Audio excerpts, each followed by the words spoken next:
welcome to Fandom Post Radio. I am Kestrel. We have Brandon. Hello. And we have Kane. Hello, hello. And that's it. We're right at the end of the year here, trying to get in one more episode about the fall 2025 season before it's Boys Night. Boys Night. Sorry, I just wanted to say that. That's really that's all I have in the tank. Probably next episode will also be Boys Night, just also with Mark. I think we could say Mark is a man. The three of us were the boys. Mark is a man. He's dad. Yeah. Oh, man. No mom or dad this episode, just the kids. Just the kids. Yeah. I can't wait for Mark to be on next, and one of us will be like, "Your turn, Daddy," and then we'll just see how that goes. Yeah. Yep. Anyway, we've got some news to get into first. So, first piece of news, little announcement about some new Evangelion short coming out for the 30th anniversary. For some reason, Japanese people only. Yeah. Well, Japanese people and all of my friends who are going to be in Japan for this exhibit. Dang. Yeah, not understand it necessarily. But yeah, it's going to be at the Evangelion 30th anniversary special event in Japan, which for some reason is happening next year, even though it turned 30 this year. Granted, it was this last season that it turned 30, but still. Yeah, it's going to be 13 minutes long. That's about all we know about it. Yeah. So we don't know if it's like new material or just kind of remastered or anything like that. It's pretty much a mystery.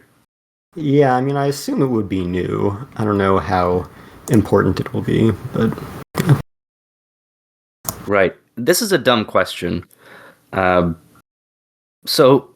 does he own the rights to that now, or is that Kara? Like, now that Gainax is done, I mean, I don't know if they owned Evangelion or anything like that beforehand. I don't pay that much attention to the business side of that kind of stuff, but now that they are gone, is he, like, the rights holder for... He being Anno.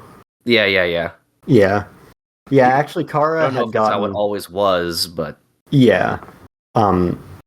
Since he's, like, the creator... Kara had gotten the rights to the franchise quite a while before Gainax went under officially. And then, yeah, when Gainax was completely gone, then Kara inherited like the trademark and a few other things of Gainax itself. But yeah, all the rights to Evangelion obviously were very important to own, and along with the rebuilds, it has continued to be published and licensed out over the years. So that's all been under Kara's umbrella for quite a while now. And they were the ones who like supervised the redubbing and new subtitle script and all that. There was like an in-house translator that worked on that. So yeah, and Anno is, I don't know what the percentages are, but he's effectively the owner of Kara, I think. That would make sense. Did he start it? Yeah. Yeah, so that tracks. Granted, once again, I don't know a whole lot about the business, but I feel like if you create it without actively selling it, you probably also are a major stakeholder, if not majority, but yeah. Yeah, it's always been kind of, the purpose of Kara to make Ava with the guys who made Ava at Gainax. So, yeah, obviously it is one of the most profitable franchises in Japan, so they have kept a very tight leash on it. And, that's cool that they're getting something new, though, even if it is a short. So that's exciting. Yeah, and Anno is credited as planner, scriptwriter, and chief supervisor. Looks like an animation director from the last film is actually directing it. And then the other rebuild directors who had also worked with Anno on the original series are also supervising it. Tsurumaki Higuchi, Iki Todoroki. So It's a really lavishly made Pocari Sweat commercial. yeah, right. For 13 minutes. Yeah, the build up to that. It's every major battle or whatever, but instead of how it originally ended, it ends because of Pocari Sweat.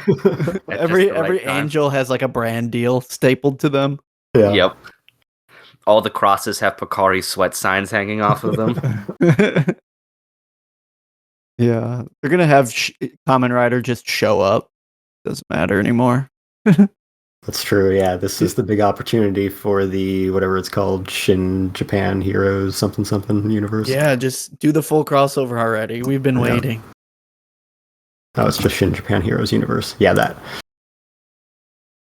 Yep, we'll see. We're pretty good at manifesting these things, so that's true. Yeah. Shin Evangelion. So yeah, that's that. We'll see what it ends up being. We'll find out surely, and hopefully it will be available to us at some point. Next piece of news. So Anime Limited has been, kind of the biggest independent anime company in the UK and Ireland for quite a while now. And they had been acquired by a company called Plyon Pictures a few years back. And now it was announced that Toho has acquired Anime Limited from Plyon. So just like they did with G-Kids, they've acquired kind of the European equivalent of G-Kids. The two companies, G-Kids and Anime Limited, release a lot of the same titles and even share the same packaging and discs and extras and all that stuff. For example, Evangelion, speaking of, you pop in those G-Kids discs, you'll see an Anime Limited logo first thing. So they don't even bother reauthoring it to that point. So it kind of makes sense, but yeah, Toho is continuing to expand not only its anime footprint, but its international anime licensing footprint in the same way that they did with G-Kids for the US. You said this more was distribution's good. You said for Europe? Yeah, Anime Limited is primarily UK and Ireland. I wonder, was there any presence outside of them before, or is this a not official business, so to speak? But now they won't have to import or buy anything weird. I'm not sure what the European thirst for anime really is, to be honest. I mean, I don't, with the acquisition of G-Kids, I don't know that it's going to immediately change that much. I think at this point in the UK, it has kind of been what manga entertainment became, which was another subsidiary of Crunchyroll, just branded as Crunchyroll, like everything else. So it's been kind of that and Anime Limited as far as the big names that I've been aware of. And Anime Limited has been putting out a ton of stuff, and they've expanded into the US and Canada as well.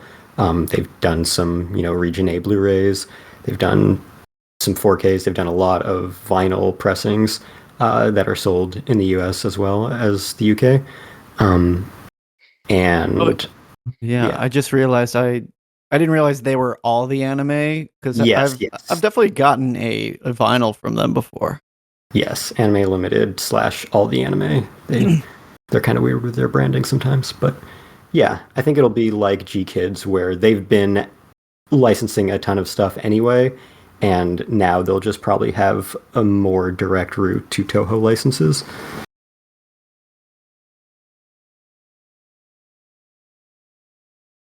More vinyl, the better.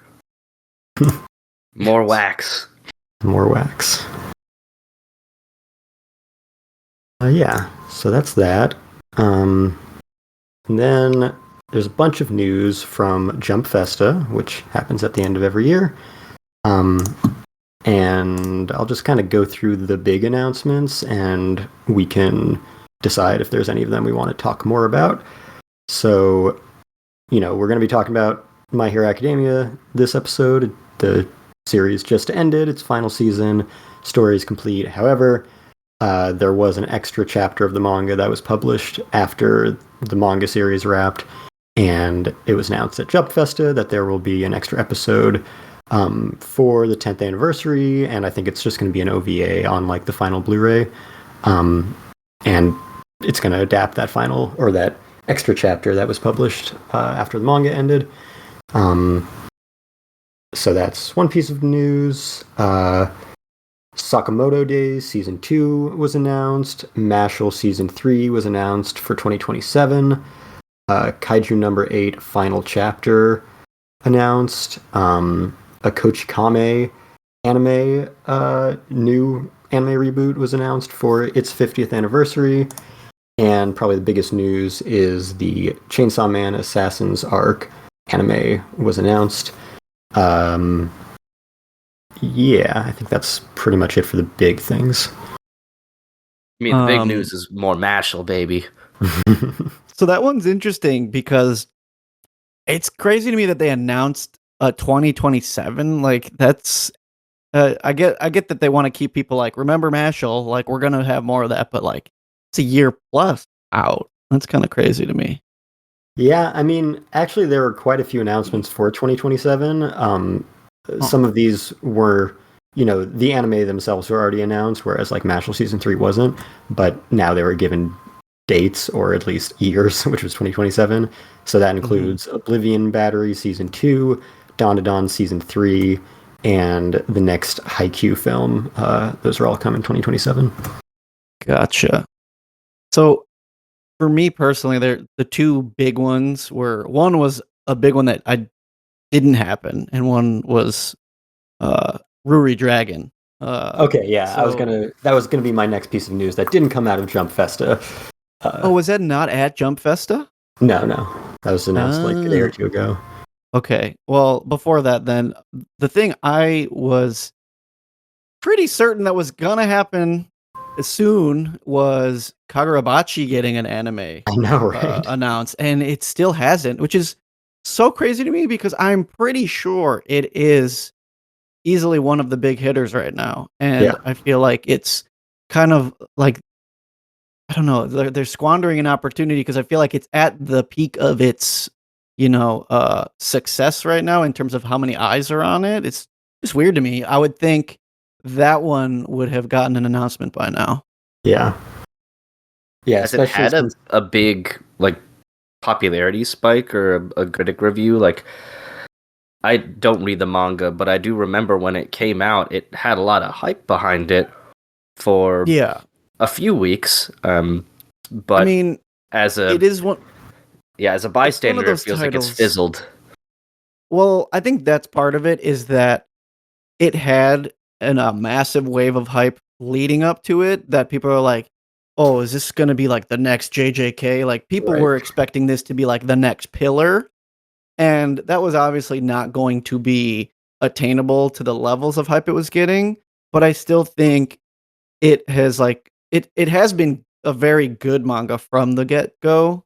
And I think its numbers are doing great too. Like, yeah, it's not going to be a Naruto or something in terms of sheer, volume and social like spreading, but I do think it is one of their top engaged with, at least from the US audience. It's definitely one of the top engaged with. So yeah, I just fully expected it to have an announcement by now, because for a title with its popularity, Jump are usually pretty quick within like a year or two to publish or at least announce an anime. But I mean, I think it's getting closer to its second year now. Yeah, it's so crazy. Several things. I would say all of those series that you think like, wow, this could be the next X. The average person who doesn't read Jump doesn't know about X until it gets an anime. Like, we weren't all talking about Demon Slayer or JJK until it had an anime, and then it blew up, and then the manga blew up and became, a 10 times bigger seller than it was before the anime started. So, yeah, I think Kagurabachi doesn't feel like any of those titles yet, and probably never will, but we'll never really know until it gets an anime, because that is the only thing that can propel a series to that level. And yes, it's been running for over 2.5 years now. It's over 100 chapters deep. And over a year ago, it was like kind of leaked that Cygames Pictures was working on an anime adaptation of it, but never officially announced. And there has been no update in over a year. So it's very strange. That's weird. That kind of worries me that there's just like something behind the scenes is not working out, but yeah, we'll see. I want to hold out hope that it gets the JJK treatment and not the One Punch Man treatment. We'll see. Yeah. Was there anything else on that list we wanted to talk about? Or we want to move into Ruri Dragon? I have a question for Bran about. Yes. About Mashal. Okay. Because you've read the manga, right? Yes. I reviewed basically the whole thing for Fandom Post. Are we getting into good or where are we headed? Well, depends what you have thought up to this point. If you thought it was good, I really liked it. I'm trying to remember where it ended at. He had his first meeting with the big bad, right? And it's with Zero or whatever. The guy who can control time and all that stuff. Yeah. And then fucking Dumbledore fights him.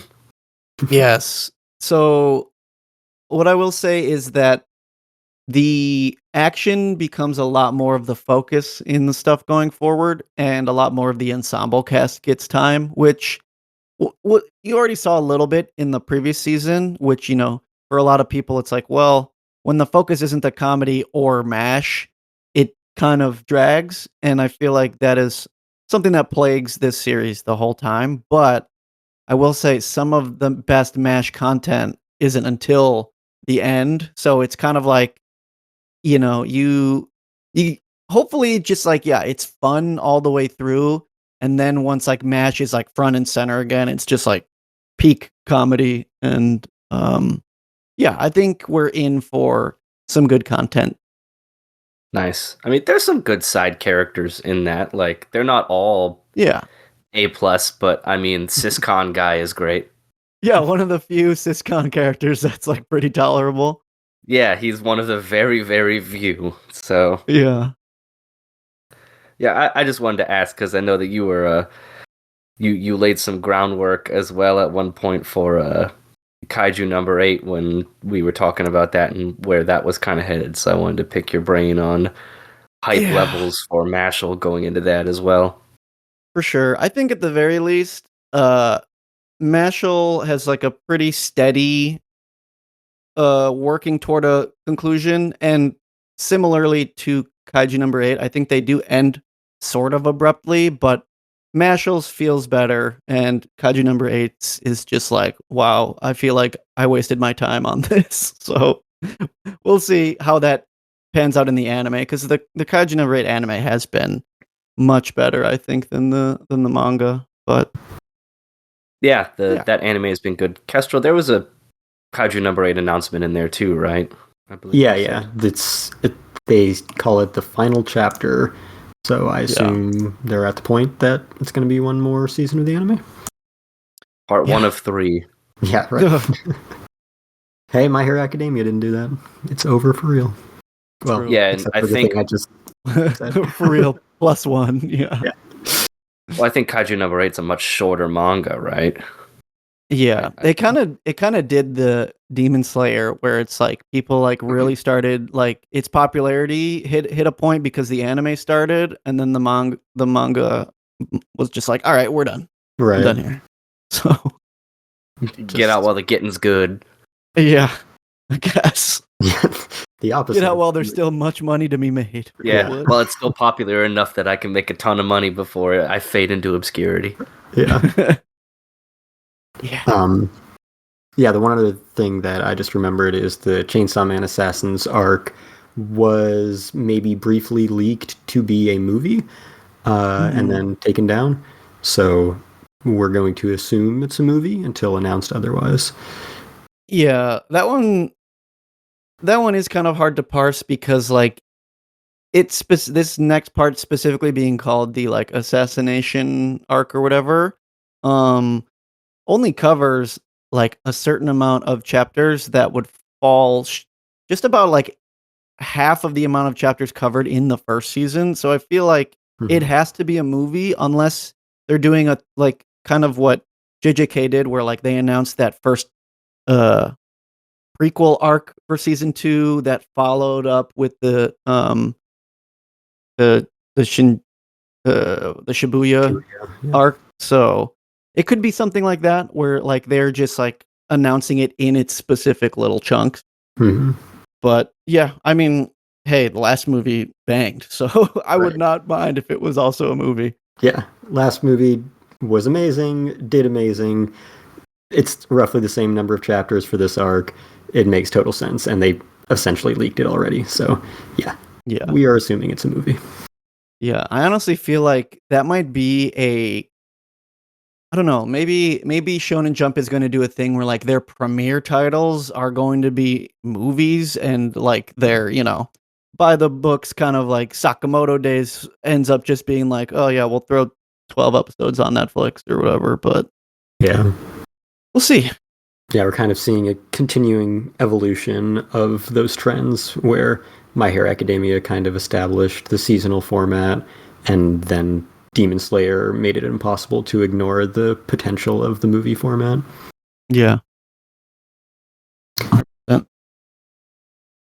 Yeah, and then the other bit of Jump news that came a week or so after the Jump Fest event was Ruri Dragon will be made into an anime by Kyoto Animation, which is definitely the first Jump adaptation by KyoAni.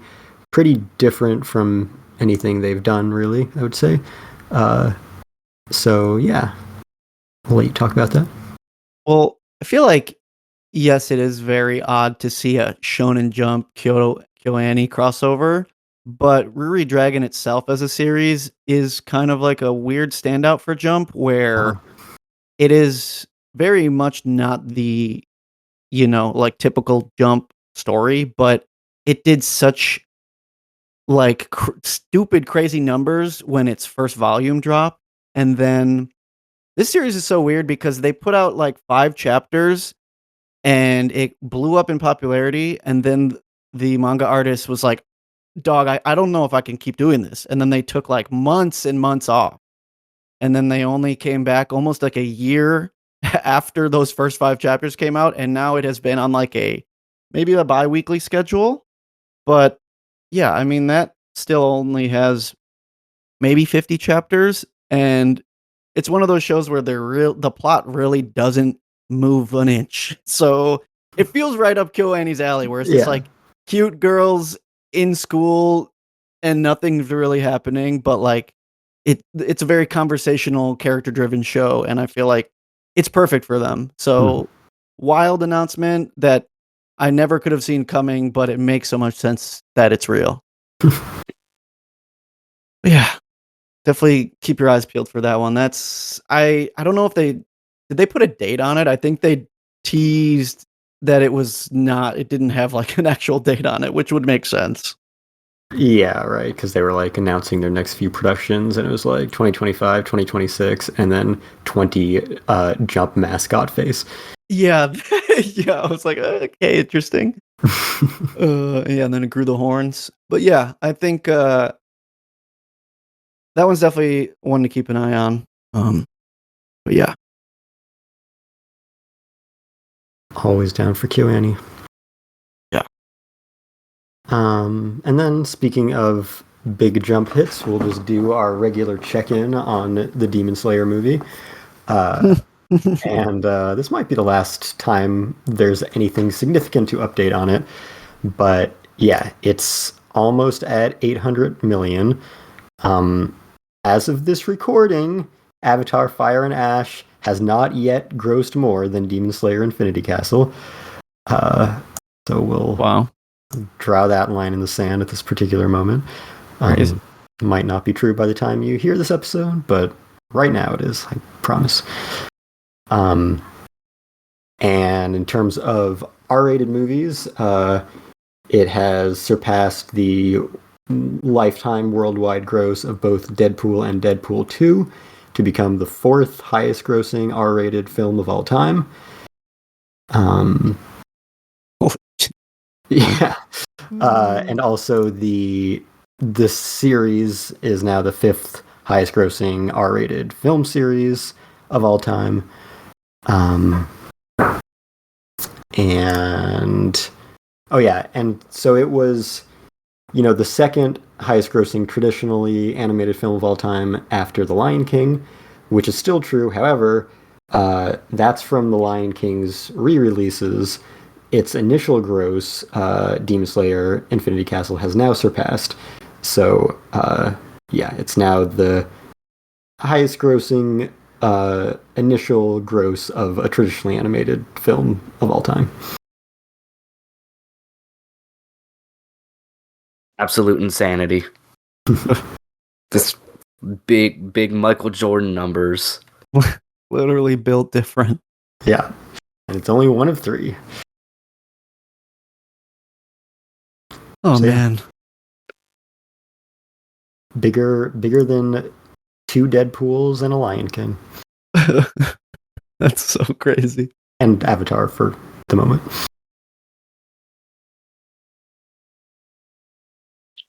Yeah, that's such a good point too. It's the first of three.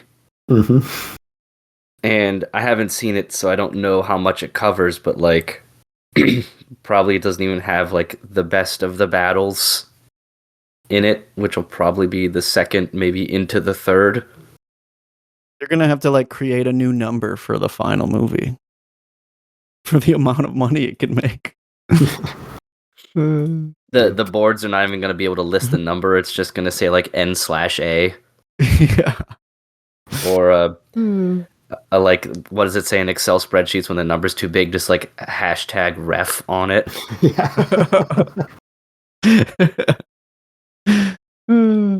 Yeah, it'll definitely be fun to see the total of all of them when they're all done.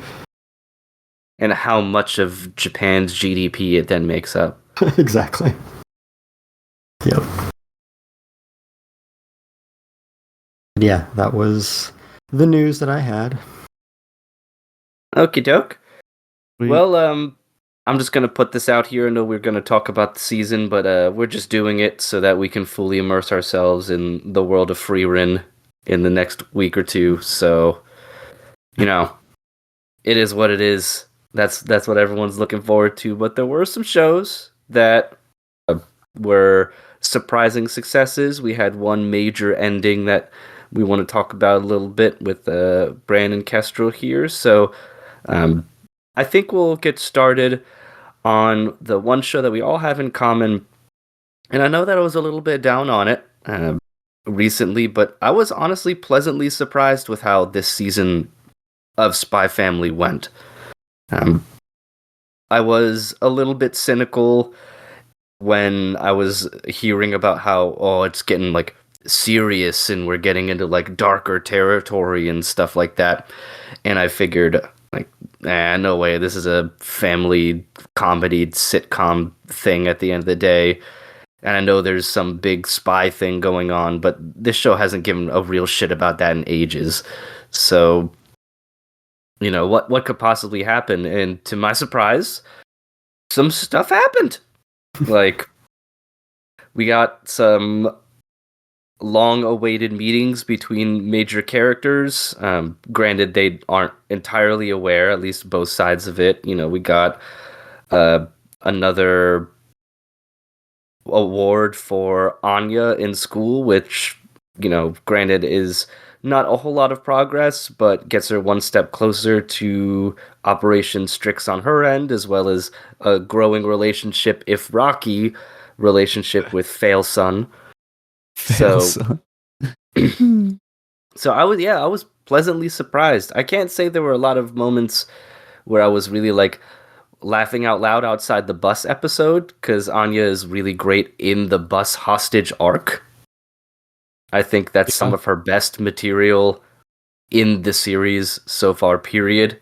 Especially when I think my favorite moment of the show in a very long time, and I had to pause it because I was laughing so hard, was she gets the bomb strapped, like the fake bomb strapped to her neck, and then Damien also does, and when he walks back, she just goes, "Look, we match."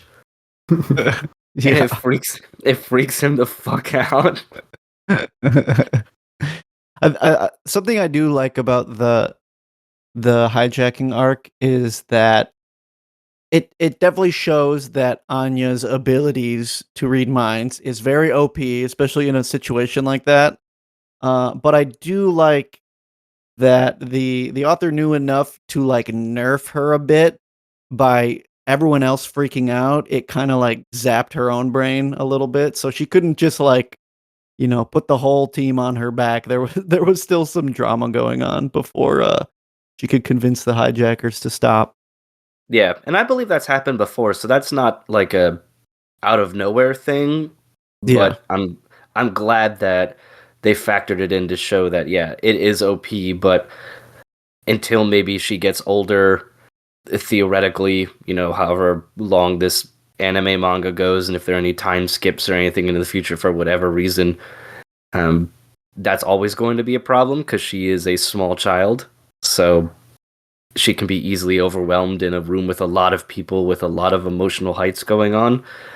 It was also nice to see, as a part of that arc, Damien's mom and a little bit more about his like familial connection to not only her but his dad, because all the parents came to get their kids and Damien's dad didn't, which kind of cements that idea that he is very much so not really seen as a successful kid in the family, or at least he hasn't proven himself yet. I don't really know if he's considered a failure in the family. He's so very, very young, but his dad clearly doesn't give a shit about him. Yeah. And the reveal of the mom, like her inner thoughts when picking up Damien, was really cool. Just dichotomy of how she carries herself. Yeah, and it's like the second you mention dad, like a switch flips in her brain that she turns off her, I guess you could call her like instinctual mom stuff, and it turns into a very like political and angry emotional thing because the dad was mentioned. So obviously that points towards the relationship between mom and dad, which is strained, to put it in the very least, based off of what we know. Yeah.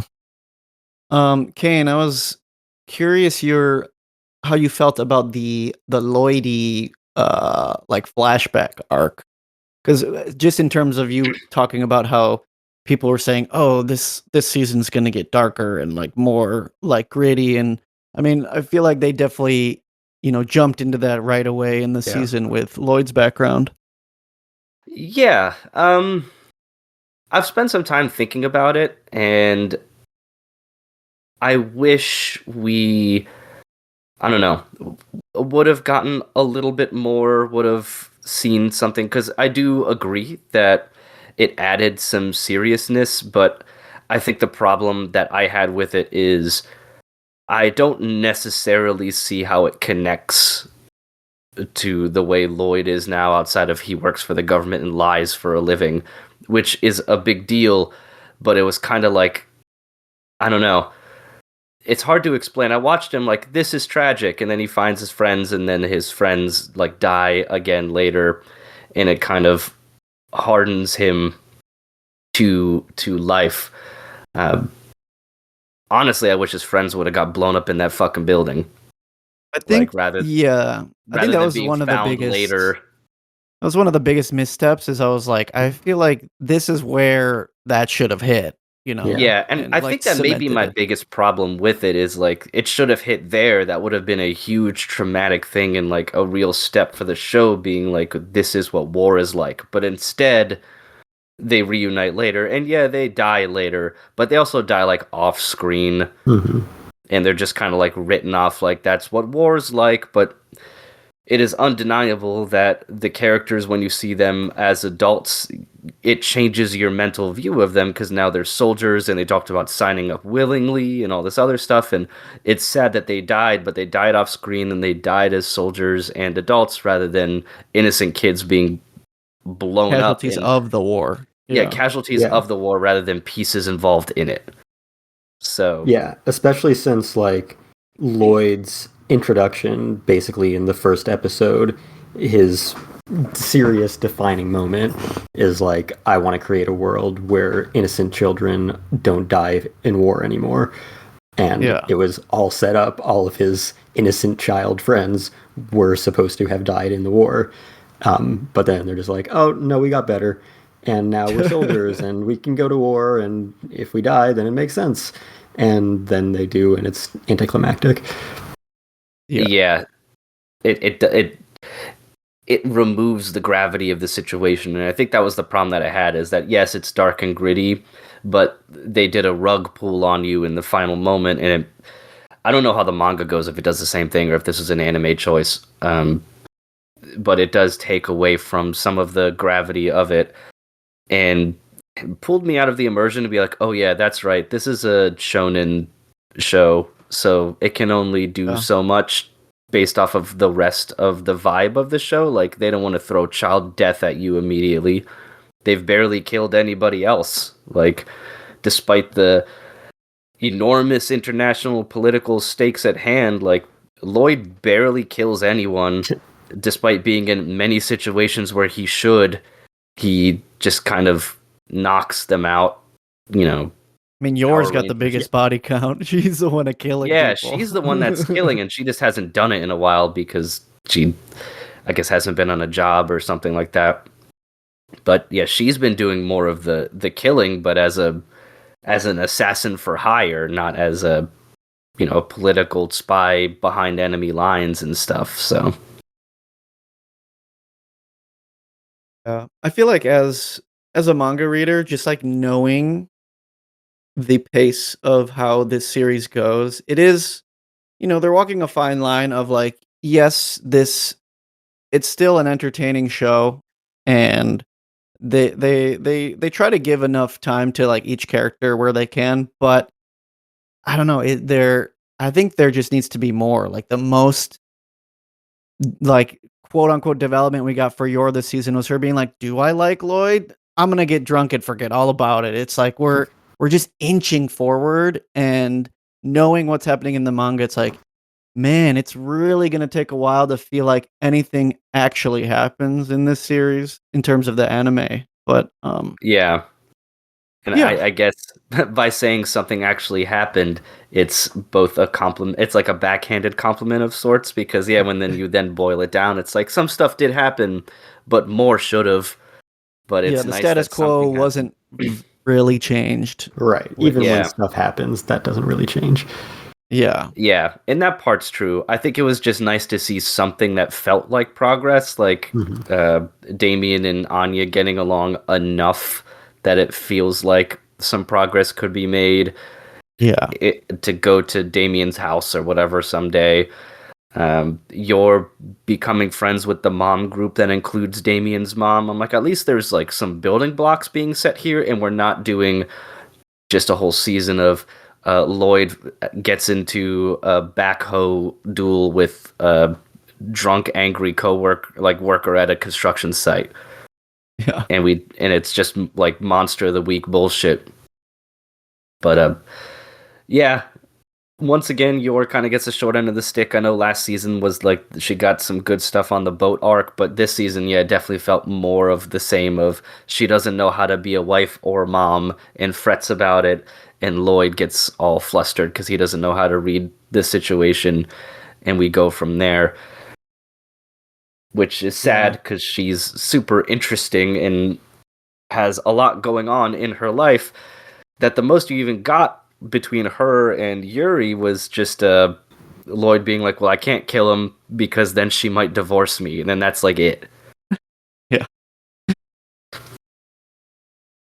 Yeah, and But you would hope overall, I that did like still like the season. Like it had Yeah. some really good little mini arcs, like the bus hostage thing, and the showdown in the sewers was really good too. Plus, at one point, Lloyd does have a fucking suitcase machine gun. that's sick, yeah. Yeah, which was sick. And I think he killed a guy there. You don't see him die, but he definitely shot him. Yeah. I feel like after the second season or the third season, you just kind of have to come with the grips of, am I here because I just like the formula, or do I want something to happen? Like, do I Right. want the plot to go on? Because if you're wanting this plot to move forward, like, you're not going to have a good time staying on this boat. So, but Yeah, yeah, and I it's think like you it said, might though, be still an worth it. enjoyable season for what it is. Yeah, it's Yeah. kind of similar to Ranma in how episodic it is. It has, a few 2 or 3 episode arcs each season at least. But I guess in terms of they both will introduce new characters that create new dynamics, which technically changes something, just not necessarily the status quo or any real plot progression. Yeah. I think Ranma gets a pass from me on that, though, because I don't have the same expectations of it. Like, Ranma to me is like a pure comedy thing. The stakes are so much smaller. It's just Ranma wants to not change into a girl, and then there's this whole wedding angle, which is mainly just a joke. While Spy Family is like Cold War politics, stopping the world from exploding and bus hijacking, hostage. Like, the stakes are so much higher inherently that you feel the glacial pace way more than Ranma just not getting anywhere when it comes to curing his I turn into a girl when I get splashed by water, because you really don't care. Yeah. Like It's funny the way you frame it is that it basically Spy Family, it having like a very good premise is working as a detriment to it. Yeah. In that, like, the world is very interesting and you want to see like, oh, what's going to happen in this like Cold War scenario, and this like family that's like hanging on the brink of it all. And it just set up so interesting, and then none of it moves. And it's frustrating. Yeah. And compared, like you said, to Ranma, it's like I'm not expecting like huge revelations every episode. Yeah, the most you'll get is maybe Ranma will actually find a way to not turn into a girl all the time, which is fine, but it doesn't matter. Or maybe he will end up marrying one of the girls eventually, who knows, but it doesn't really matter either. And yeah, that's a good way to frame it, Brain. Yeah, that its great premise is a detriment, which is mainly just a choice by the mangaka and stuff too. So it's more just, I don't know, wasted talent in a way, where it's like they could do so much with it and just choose not to for the comfort of a week in, week out pseudo comedy, which I've become comfortable with it at this point, where I'm happy with small changes like what I was talking about, because I'm not expecting as much, but I still need to see something.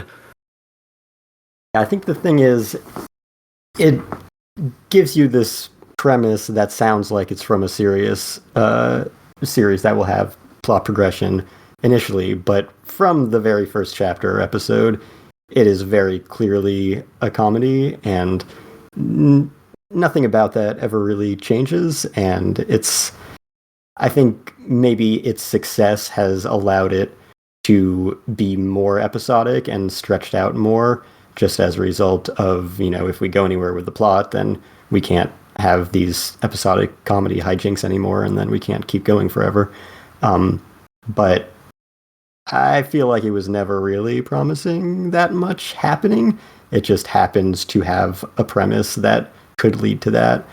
I think Gintama kind of does it the best way and kind of the opposite way, in that it has a light but interesting premise that could lead to something serious, and spends hundreds and hundreds of episodes just being a pure gag anime, and it's great and it's hilarious and you don't really expect anything else, but then eventually circles back around to telling some serious stories with that initial premise, which maybe Spy Family will also do. It's nowhere near as long as Gintama, but I guess just the fact that, well, one, Gintama is funnier, and two, it didn't necessarily put as much detail into its premise at the beginning, kind of maybe helps it get more of a pass that allowed it to go on for hundreds of episodes without doing literally anything with the plot.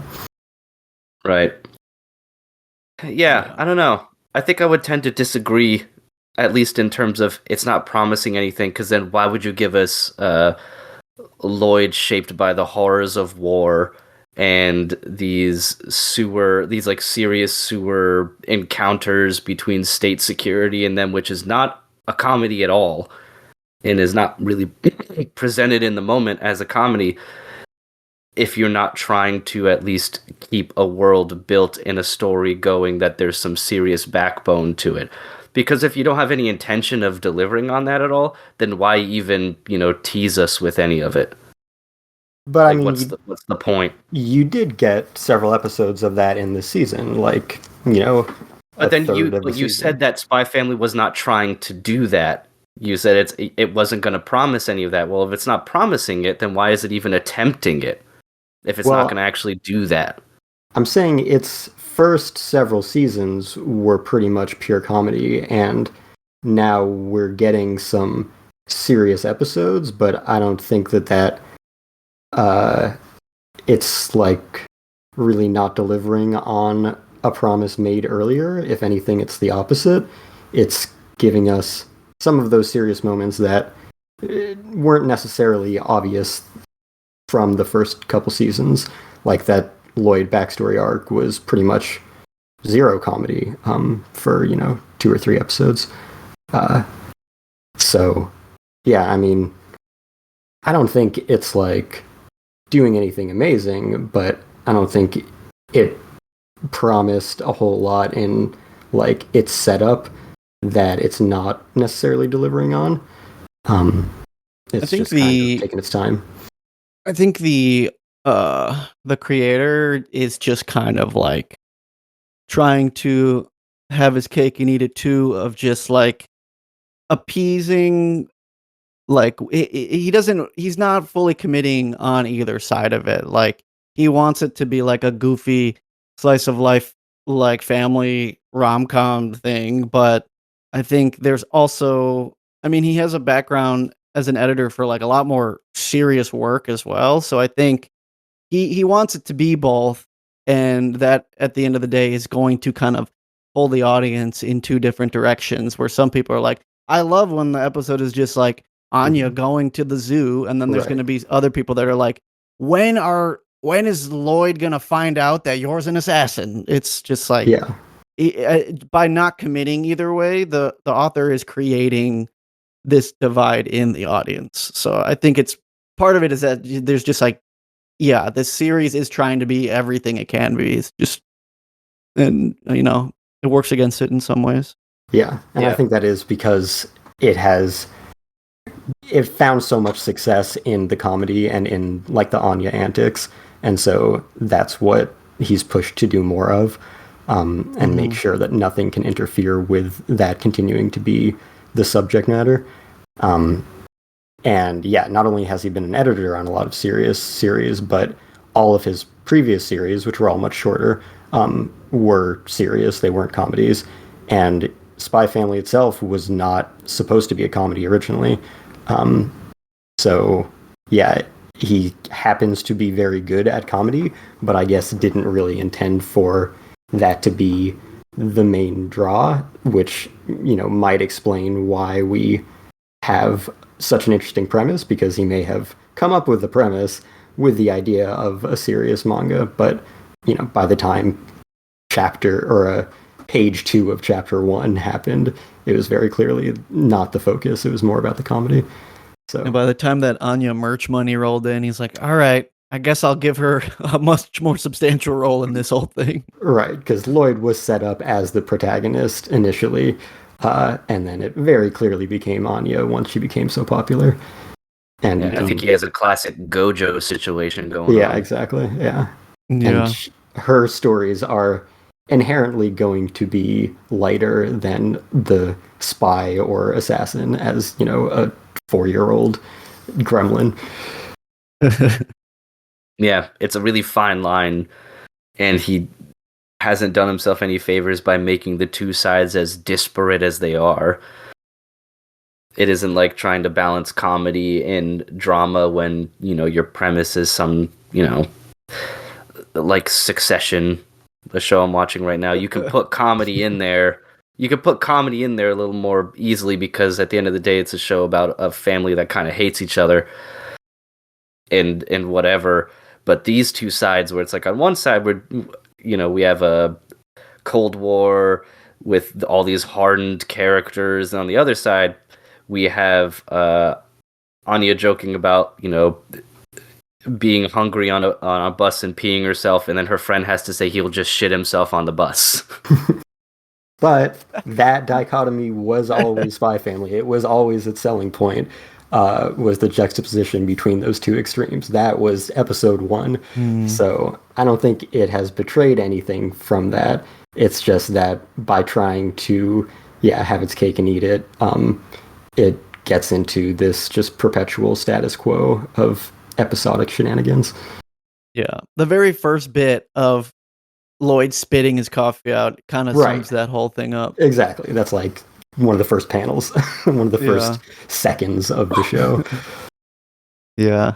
Because the whole point was, let's give you this very serious, very gritty premise that, you've kind of seen the formula throughout the decades in various media, and we'll establish that with each of the characters in some way. Like, they could be the star of a very serious, gritty series, and let's put them together in this hilarious combination of misadventures and misunderstandings. And that has always been the identity, the fabric of Spy Family. I do think this has a surprising thing in common with a show we talked about a few minutes ago in Mashal, in that I hope the side characters don't get as much tension anymore, because, I don't need any more Frankie and What's-Her-Face side plots. Oh, yeah. Well, to me, that was a fucking dud. I don't really care about Frankie. I don't need to know about him outside of that. And same with the silver-haired lady outside of the tennis thing, which had Lloyd involved. So it was at least with a main character. But I really don't need focus on some of these side characters because I do not think they can hold water on their own, especially Frankie. No disrespect, but his whole character is just, I can't get women. All the disrespect to Frankie. Yeah. Yes. With all due respect, fuck you, Frankie. I mean, Frankie's entire character is to be disrespected, so it's only appropriate. That's true. If anything, I'm just doing him a solid by keeping that going. But yeah, especially when we get so little of Yor in particular. Half an episode of Frankie sucking can be fun here and there, but when we have so little of real Yor focus, not really worth it. Yeah, it does feel like it's just stealing a spotlight from someone who's infinitely more interesting. Give Bond more screen time. Come on. Absolutely. Yeah. That I would be okay with. getting Bondo more screen time. Speaking of Bondo, you guys said you haven't watched the last episode yet? No, I am not finished on it, but we both read it, so you can. Well, I don't know if what happens is in the manga at all. Just make sure you watch to the end because there's a very adorable Bond and Anya animation music video for 45 seconds. Oh, that's cute. that's very very cute. It has like a fun coloring book aesthetic, Hmm. like almost like not watercolor, but kind of feels like colored pencils and like very pastel-y, sort of based off of a joke that happens like right before the ending, essentially. So it's very Love adorable. that. So definitely recommend, because you get, if you stay after the credits, you get some weird little recap that feels like a K-drama recap, and then Hmm. you get this little music video that's fun. Hmm. Yeah, are we Spy Family'd out? Yeah, We're probably good. honestly, that was way more than I expected I us know, to right? talk about it. I was like, this is the one I have the least things to say about. And lo and behold, Well, I think that Yep. would have been the case if they didn't at least attempt like the school bus thing and the sewer thing and all that. Like if it was just more comedy, I feel like it would have been a lot less to talk about. But they did, like we talked about, attempt some plot maneuvering. But we can move on. So I think since we're still in the tail end of the season, one of the shows I definitely want to hear about, that we've talked very briefly, I think, and has been recommended to me, as well as I think Chris has talked about it in our chats a little bit. But Bran, you, sir, have watched the Sonda anime. yes, I'm the sole Sonda of the podcast. Um, this is an interesting show, and I I hope there's going to be more of it because I feel like what I feel about it so far is pretty good, pretty hopeful, but it feels like there still needs to be more time to cook. But just for some background, this is a series from Paru Itagaki, Yeah. who she did Beastars, famously the daughter of the writer for Baki. So like very different kind of things that they create. But Sanda is a very interesting series because it's trying to tell a story about um the coming of age teenage years, like the fine line between what does it mean to be a child, what does it mean to be an adult, and like what is it about like the things you value in life that makes you more one over the other, or like why you should want to be one over the other. And the way that they go about discovering this, or how the characters discover their feelings on this premise, is that the main character is like the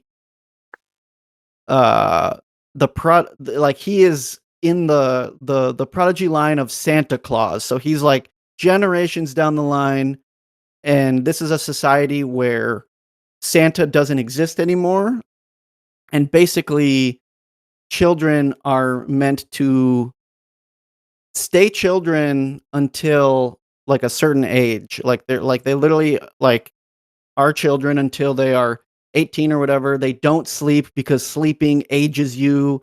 They live in this weird obtuse regimen of a lifestyle that basically keeps them children until like a very strict line when they like become an adult. And it's very systemized and weird, and they basically have no agency.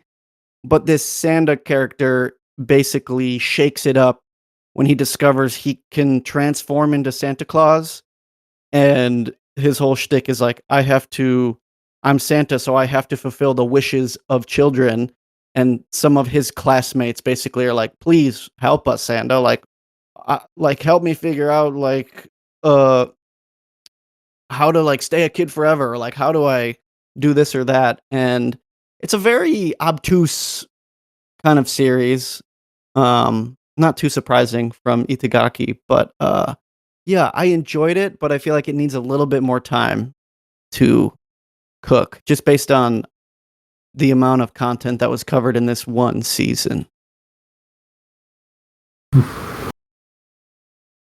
Yeah, that's a surprisingly interesting concept for at least a a manga and a show on the outside that looks like it's just about a guy that can turn into a sexy buff Santa when it's what he puts on red clothing or just gets like red paint on him, like kind of a Ranma effect.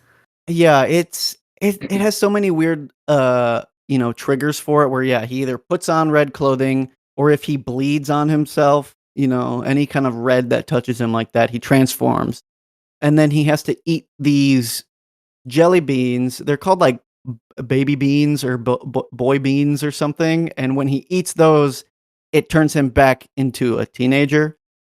It's a very I will say the strangest thing about the show is the type of themes that they are going for with using Santa Claus as an analog for those themes is just like a choice.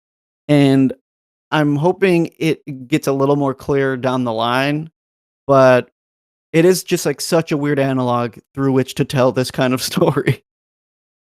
Yeah, I mean, it makes sense in a way too, because like one of the coming of age things you get asked a lot about, at least here in United States, Western society, so to speak, is like, well, how old were you when you stopped believing in Santa Claus? And that's kind of seen as your first step towards not adulthood, but maybe like the real world when you stop believing in that. So it is a sort of societal, cultural mark of your childhood ending. So yeah, it's definitely a valid way to tell the story. How much you could squeeze out of that is, I think, up for debate. And I applaud, Sanda for definitely trying. Because it is something that would be a hard sell on its face, at least. It is, especially like once you start watching and you're like, oh, this isn't some just like happy-go-lucky Santa shenanigans. It's like, no, we're trying to, like, these kids like don't know what it means to grow up, or like they don't understand the difference between like being a child or an adult. And yeah, I guess you make a good point that Santa is just like a good like mythical figure that is a defining line between a child and an adult being able to believe in something like that versus like not believing in it. Yeah, because we really don't have any other things like that. Like nobody ever truly believes in like the Easter Bunny being an actual thing, but Santa is a key separation there that kids honest and for like goodness sake will believe in Santa up until they figure out one way or the other.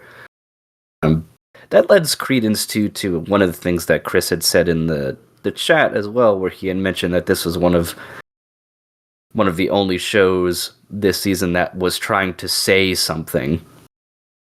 Yeah, and that's kind of why I ranked it so high, because even though it gets kind of muddled in the presenting of its themes, it is one of the few shows I was watching that is trying to say something, and it's trying to say a lot of different things too, because there's the whole flip side of like the main villain is the principal of the school, and he's like 100 years old, but he gets like nonstop cosmetic surgery to make himself look young.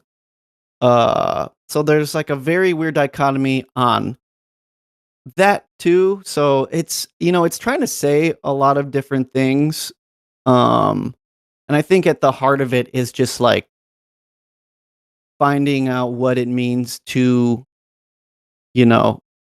like not only what it means to be a child or an adult, but like what you have to believe and strive for to like be those things. And yeah, it's trying to do a lot of things, and some of the analog works. Some of it I think is really powerful, and some of it is interesting, especially when they try to make it kind of shonen battle system too, where there's a point where Santa is being trained by one of the counselors who's like an old lady, and she teaches him, he like evolves from regular Santa to Black Santa, and it's like, oh, regular Santa can't like fight any of the naughty like bad kids, but Black Santa sees adults and kids as the same, so he can hit a child. It's like, what? Okay, hold on, wait. What are we doing here? But so yeah, some of it, you know, it's really stretching what it can get away with this strange Sanda power system, but it's definitely swinging for the fences, and I do Yeah. appreciate that. That's interesting that they have someone just getting a bunch of plastic surgery over and over again to preserve their youth, like that one tech guy who gets his like son's blood infused into him all the time. Yeah. No, it is funny because there is easily like it is saying something about modern beauty and cosmetic standards too, because the thing about this principle is that every part of his body looks perfect except for his hands. They look like withered old pruny, like gross witch fingers. It's like the one thing that like will always show your age, and they show that with another like character, like adult character at some point. But I just think it's so funny because kind of an offshoot thing. But I remember earlier this year seeing like, oh, Chris Kardashian like stuns with her new plastic surgery look, and she like pulled her face back and she's like 70 years old and looks exactly like Kim. But then you see her hands, and her hands are still like old lady hands. So it's like, Ooh. I wonder how much like real life like Paru is trying to kind of take a swing at. But yeah, it's trying to do a lot of things, and I do appreciate it for that, because the last thing I want an anime to be is like safe at this point, you know, which seems to be like what most things are going for nowadays. Like, what's the most general audience we can hit with this anime? Yeah, it's certainly the one that has one of the most interesting premises that I've heard in a while. So as long as it can stick to its guns, it should at least find, I would think, a cult following of sorts. Yeah, and it looks great too. I mean, Science Saru really translate Itagaki's style well into the character designs, and while the animation isn't crazy, they're definitely during some of the more action heavy scenes, like they do some really crazy stuff visually. So yeah, I was generally pretty impressed with how it looked the whole time. And also the music soundtrack is silly too, because they are like kind of weird takes on Christmas jingles too. So yeah, it's a very strange show, but it definitely kept my attention better than just about anything else I was watching.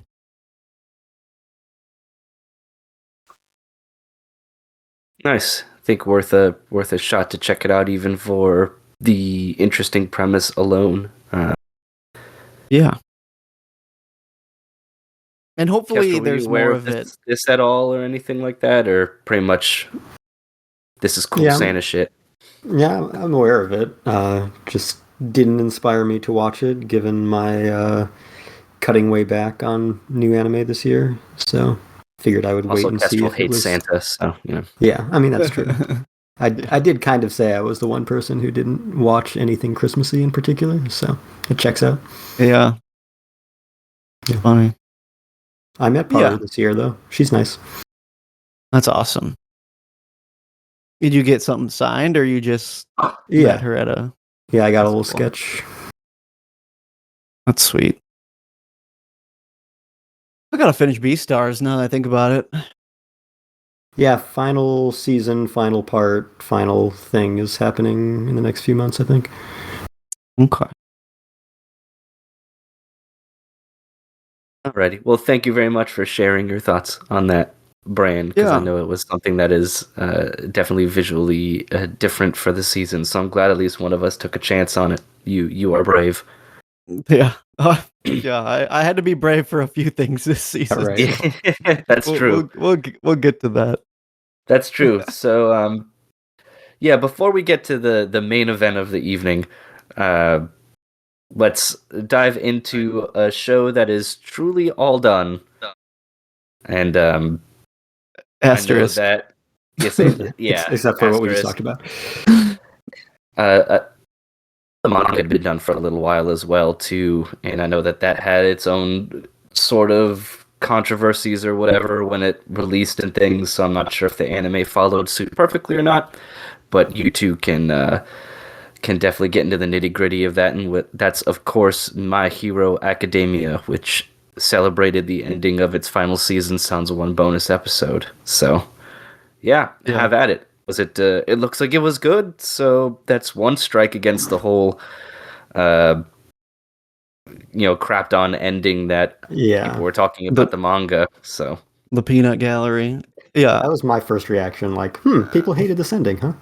Yeah, at the end of the day, I just think there's almost no way to please fans, especially for a long-running, insanely popular thing. Like, it's never going to happen. The sentiment is always going to be like, oh, they couldn't tie up all the loose ends for these 7 other characters or like these 12 other plot lines. Mushroom Girl? Yeah. So yeah, no, exactly. So no one's ever gonna be happy, but if we're thinking about just other, huge long-running Shonen Jump titles that have come to an end recently, I think MHA did a pretty damn good job of ending and feeling like an ending. So, and it was clearly the ending it has been building up to almost its entire run. Yeah, exactly. This was not like oh shit, Horikoshi had to veer left real quick to get here.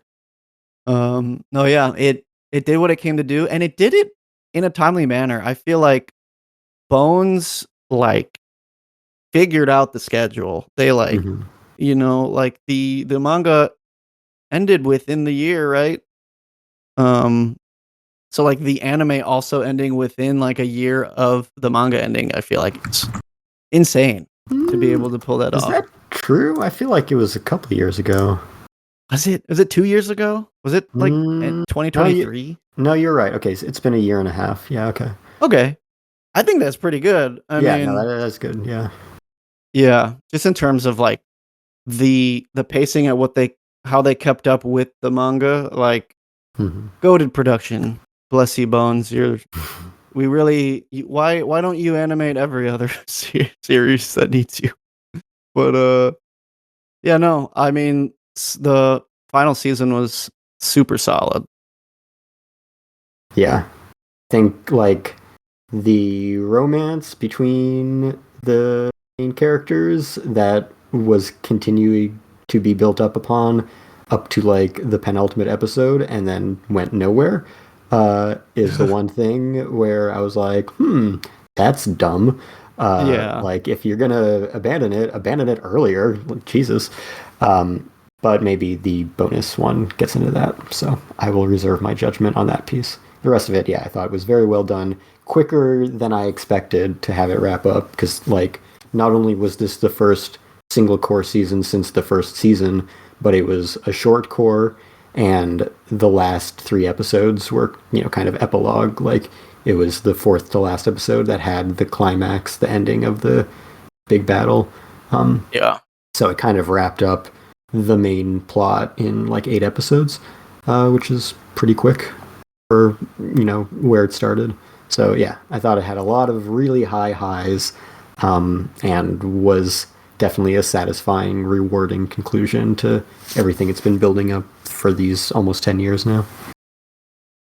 Yeah, and I mean, for a series that Power of Friendship was always kind of part of the building blocks, so coming to the end with the whole class there is no one can really count that against it, because it's this whole thing has always been an ensemble thing. I know Deku's the main guy, but Bakugo is also very much the main guy too, and Todoroki is also the main guy. So yeah. There are 3 tiers. There's Deku's the main character, and then there's those 3 are the main character, and then there's all 20 students of Class A are the main character. Yeah. And for trying to keep tabs on all of them too. Like, it did a pretty good job. Yes. So I've always been impressed that this is maybe the one series I can point to where you really know every single member of a class. yeah. And like, I didn't need to know about Class B in as much detail as, season 5 gave us in its first 12 episodes. But Class A, it's always been, yes, there's no background characters here. Every single one of them does matter. Obviously some more than others, but you will know and remember all 20 of them, which is cool. Yeah. It's also, I mean, this is super spoilers, I guess, but it's crazy that All Might never died. Yeah, that is the craziest thing. He really beat the the sensei sacrifice allegations. It's crazy. That must have just been the most intentional intent from Horikoshi all along, is to subvert that trope again and again and again, because there are so many times in the series that he is set up to die and even symbolically dies and absolutely should die, but manages to survive through it all. No, yeah, there were, you can count on both hands the amount of times where All Might could have died right there and it would have been fine, it would have made sense. Yeah. The man's beat the allegations every time. Yeah. And especially the big All Might versus All for One fight in season 3. For thematic weight, they treated it as if he died, basically, for several seasons after. Where, it's such a big deal, there's no All Might anymore. But he's still there, he's still hanging out. Yeah, but the symbol, died, and or the man remained. But All the Might symbol died, but Toshinori Yagi stayed alive. Yeah. But then he got a cool suit of armor. But then he turned into Iron Man. Anyway. Yeah, exactly. Yeah, Captain America died, but then he just became Iron Man anyway. Yeah. All Might will be in Avengers Doomsday. Exactly. All Might will return in Avengers Doomsday. Amazing. So if we're just getting nitty gritty for other little plot threads that capped off the season, I think that easily the other strongest part of this whole series has been the Todoroki family plot, and I'm cool with how that ended too. I feel it would have made sense to just let Dabi die, but I kind of think this eternal atonement thing for the whole family and generally was a really good way to handle that. Mm-hmm. Especially for Endeavor, great way to kind of give that character his comeuppance, but also show that he's trying to be better. I will say the one plot point that I'm glad it didn't really get too much in the way, but she does bring it up, is the Toga and Uraraka stuff is definitely a point of contention for people, where it kind of felt overblown and unnecessary, and it's does Toga really deserve kind of the send-off treatment that she was getting and the relationship she formed with Ochako? But I mean, it's one plot thread amongst the many that I think wrapped up really well. So yeah, I think overall I was super satisfied with the way the anime ended. Yeah, and again with Ochako, just the fact that right up until the second to last episode, they were continuing to build up this romance that has been built up since her character was introduced in episode 2 or 3. He literally chases her down. It's come on. Big climactic moment, and then cock blocked one more time. And then, okay, well, we're going to spend a whole episode flashing forward to all of them as adults. Surely they'll at least have a frame of them married. Nope, absolutely no acknowledgement whatsoever. So, again, we'll wait for the next episode. Yeah, I honestly forgot what the chapter covers even. So, like, it'll be refreshing for me too. So, that'll be nice. But yeah, good job, Bones.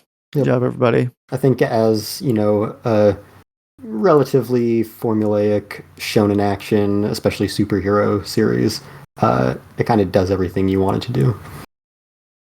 Yeah. Pretty well. Yeah, I was honestly expecting Deku to be working in a McDonald's because of all the just put the flies in the bag Deku memes that were going around. I was like, wow, they really must have did him dirty and put him like super normie, like standard, fast food chef gas station, normal people job. And then it turns out that really wasn't the case. They did him dirty in the sense that like people online, have a problem that they can't like glaze a character for being like Goku level, like they can't at the end of the day be like, yep, he was the greatest hero of all time and will continue to be, and he will win every fight that I get into an argument about online. It's like the way it ended is perfect for his character. Like literally it came all the way back around, and I don't know. People will never be happy. So but they shouldn't be. Like the whole point is that the whole the one for all is it was always going to do this. It's like the way it ended is like it just makes sense. It wouldn't feel satisfying any other way. Yeah. No, it's definitely much more kind of has greater thematic closure than if he had just continued to, be all powerful forever. Yeah. That's not as cool. Exactly. He can't aura farm anymore. Yeah. He can't mule anymore. So don't worry, Deku will also return in Avengers Doomsday. Yeah. Also, I didn't get this in time before we started talking about something else, but when you were talking about him working at McDonald's, I just wanted to say that Deku is a part-timer. That'd be a good spinoff. Yeah.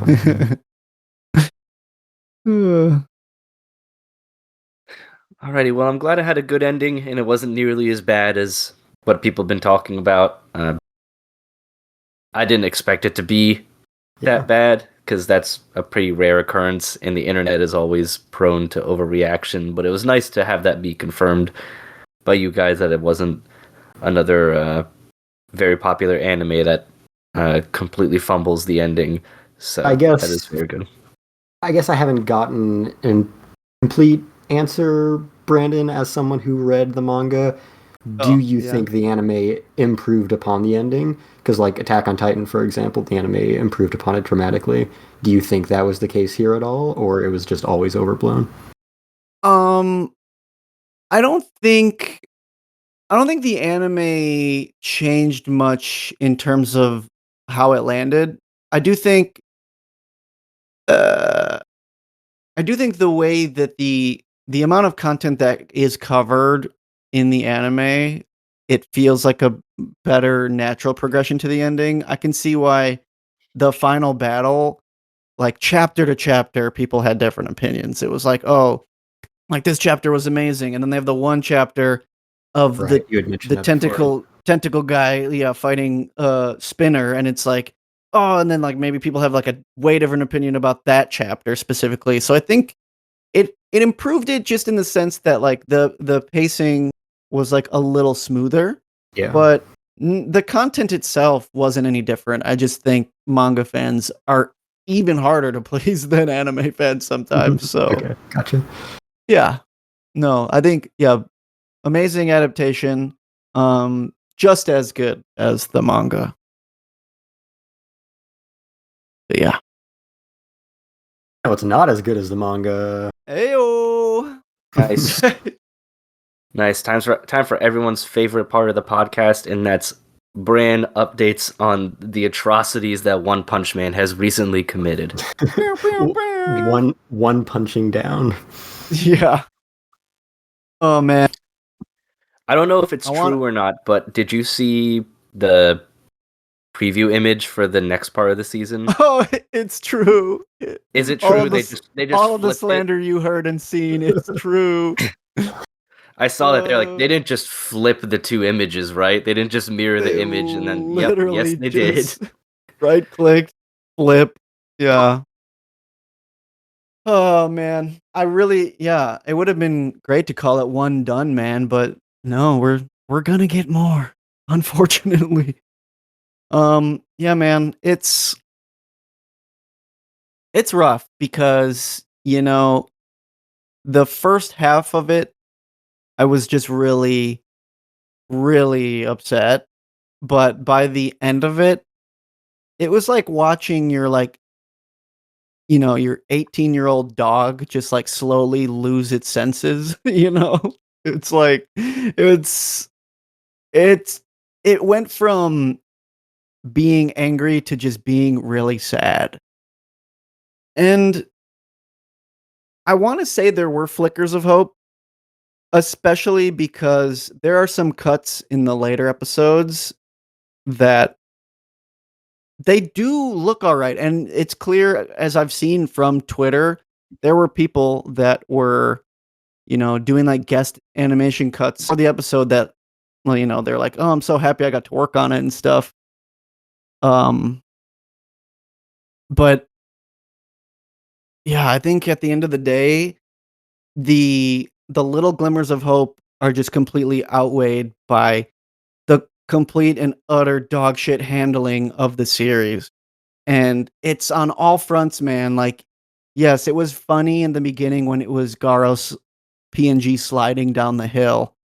But yeah, from characters having too many fingers to like certain parts of their costumes being like completely erased, characters being completely erased from panels being literally so like copy pasted from the manga that they show his hairline getting cut off from where the manga panel cut the hair off.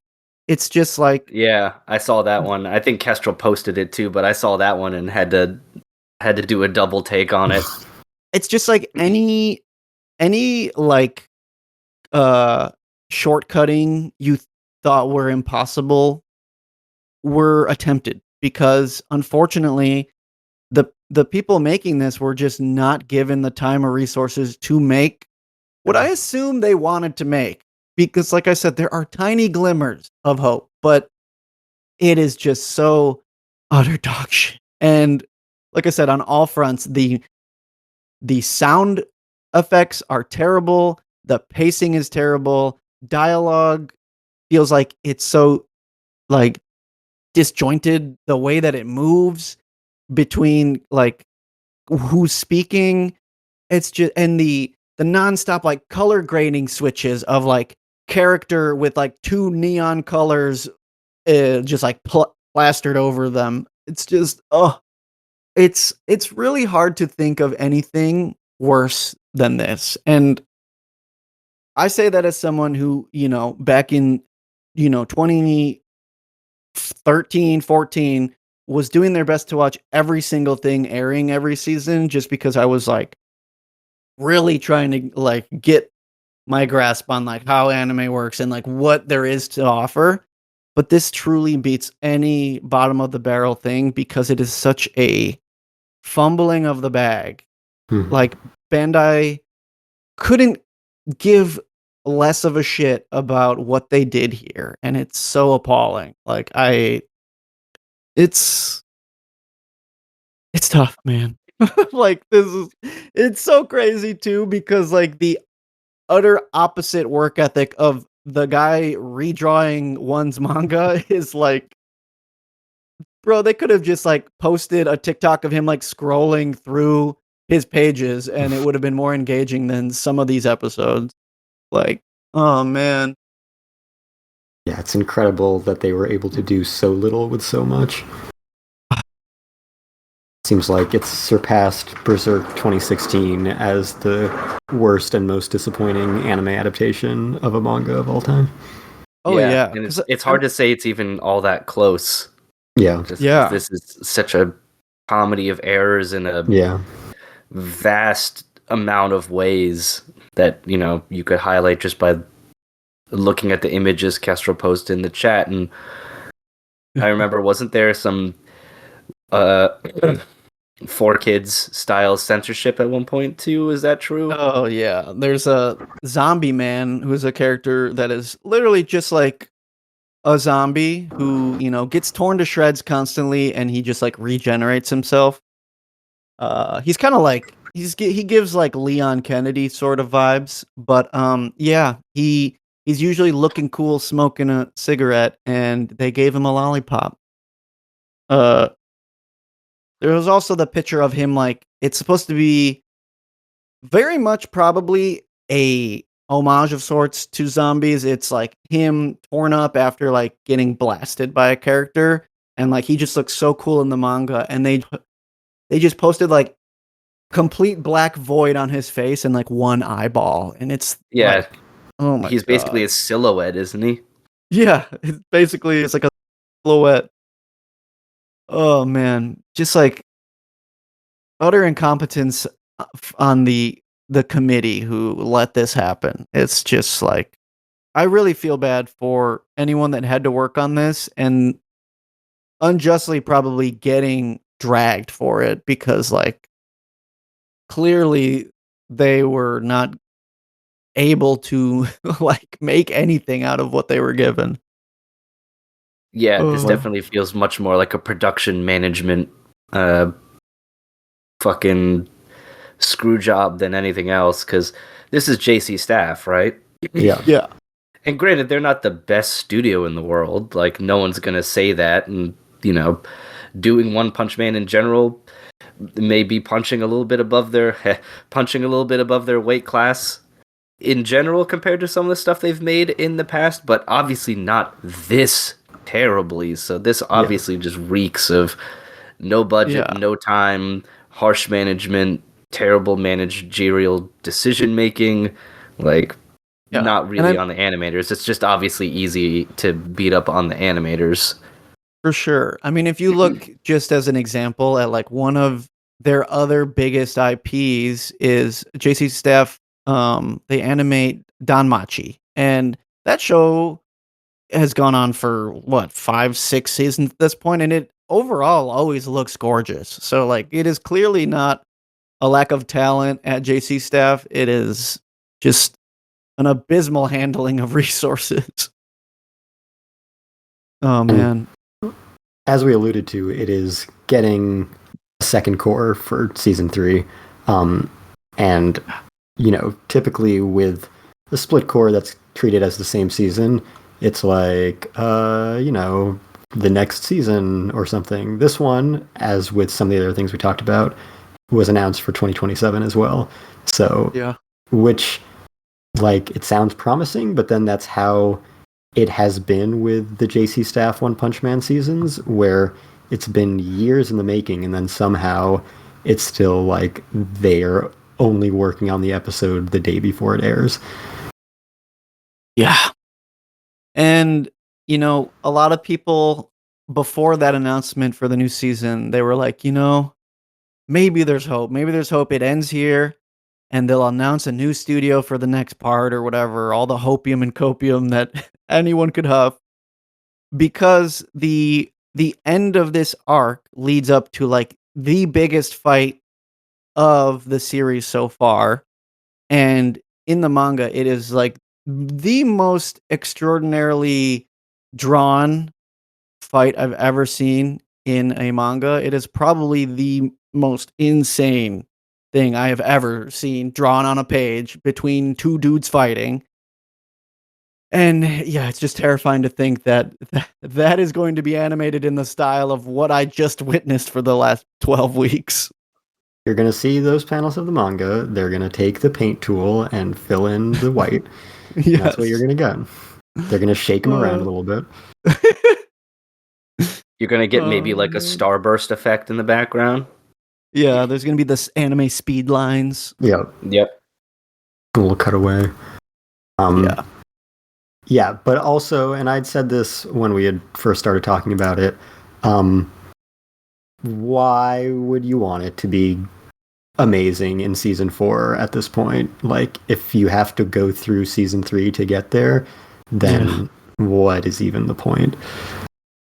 And if it somehow was amazing, it's like, then what are we doing here? Like, what?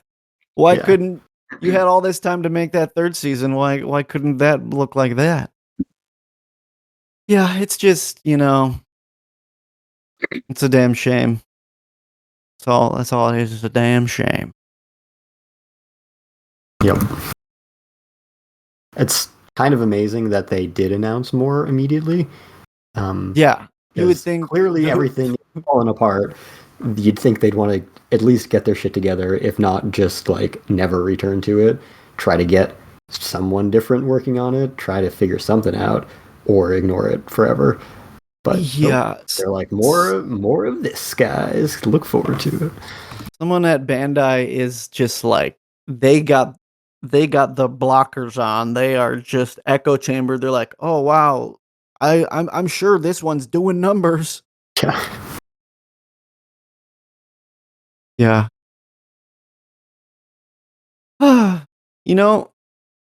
I wasn't the biggest fan of season 2 One Punch Man, but that's just because season 1 was just like Exactly. lightning in a bottle moment. But if they can make second part of season 3 look anything even close to season 2, that would be incredible at this point.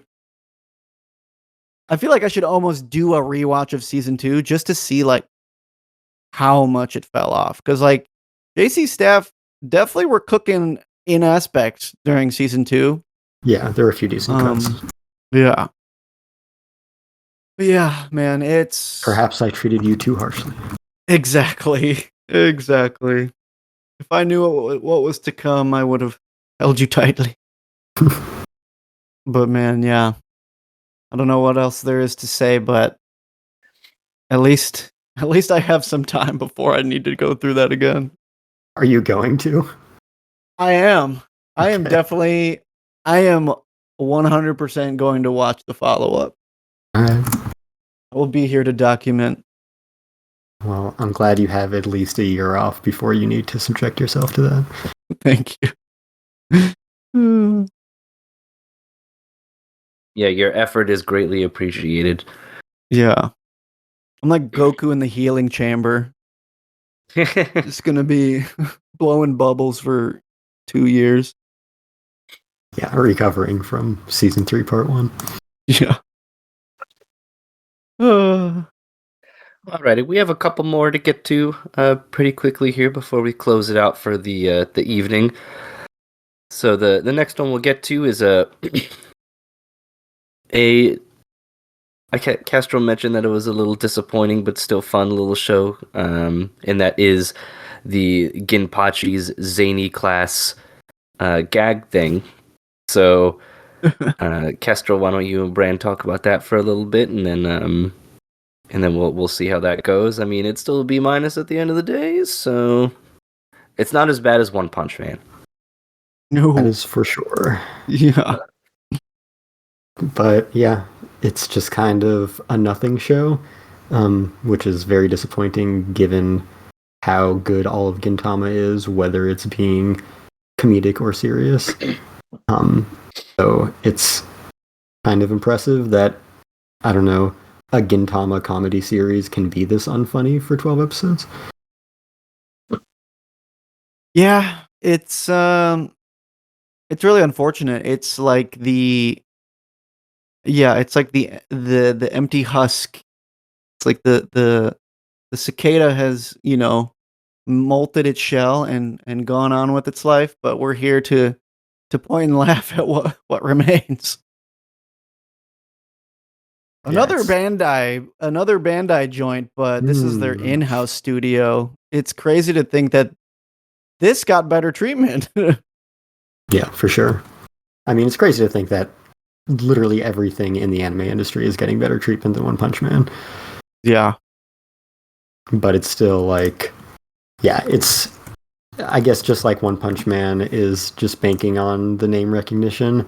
That's kind of the case here too. There's not much effort being put forward. It's a perfectly serviceable production, which you certainly can't say about One Punch Man season 3.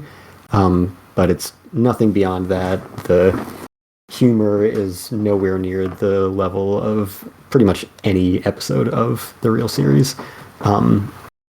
And yeah, the production itself, like the humor, I mentioned this before, really does feel like, first 12 to 26 episodes of Gintama back in 2006.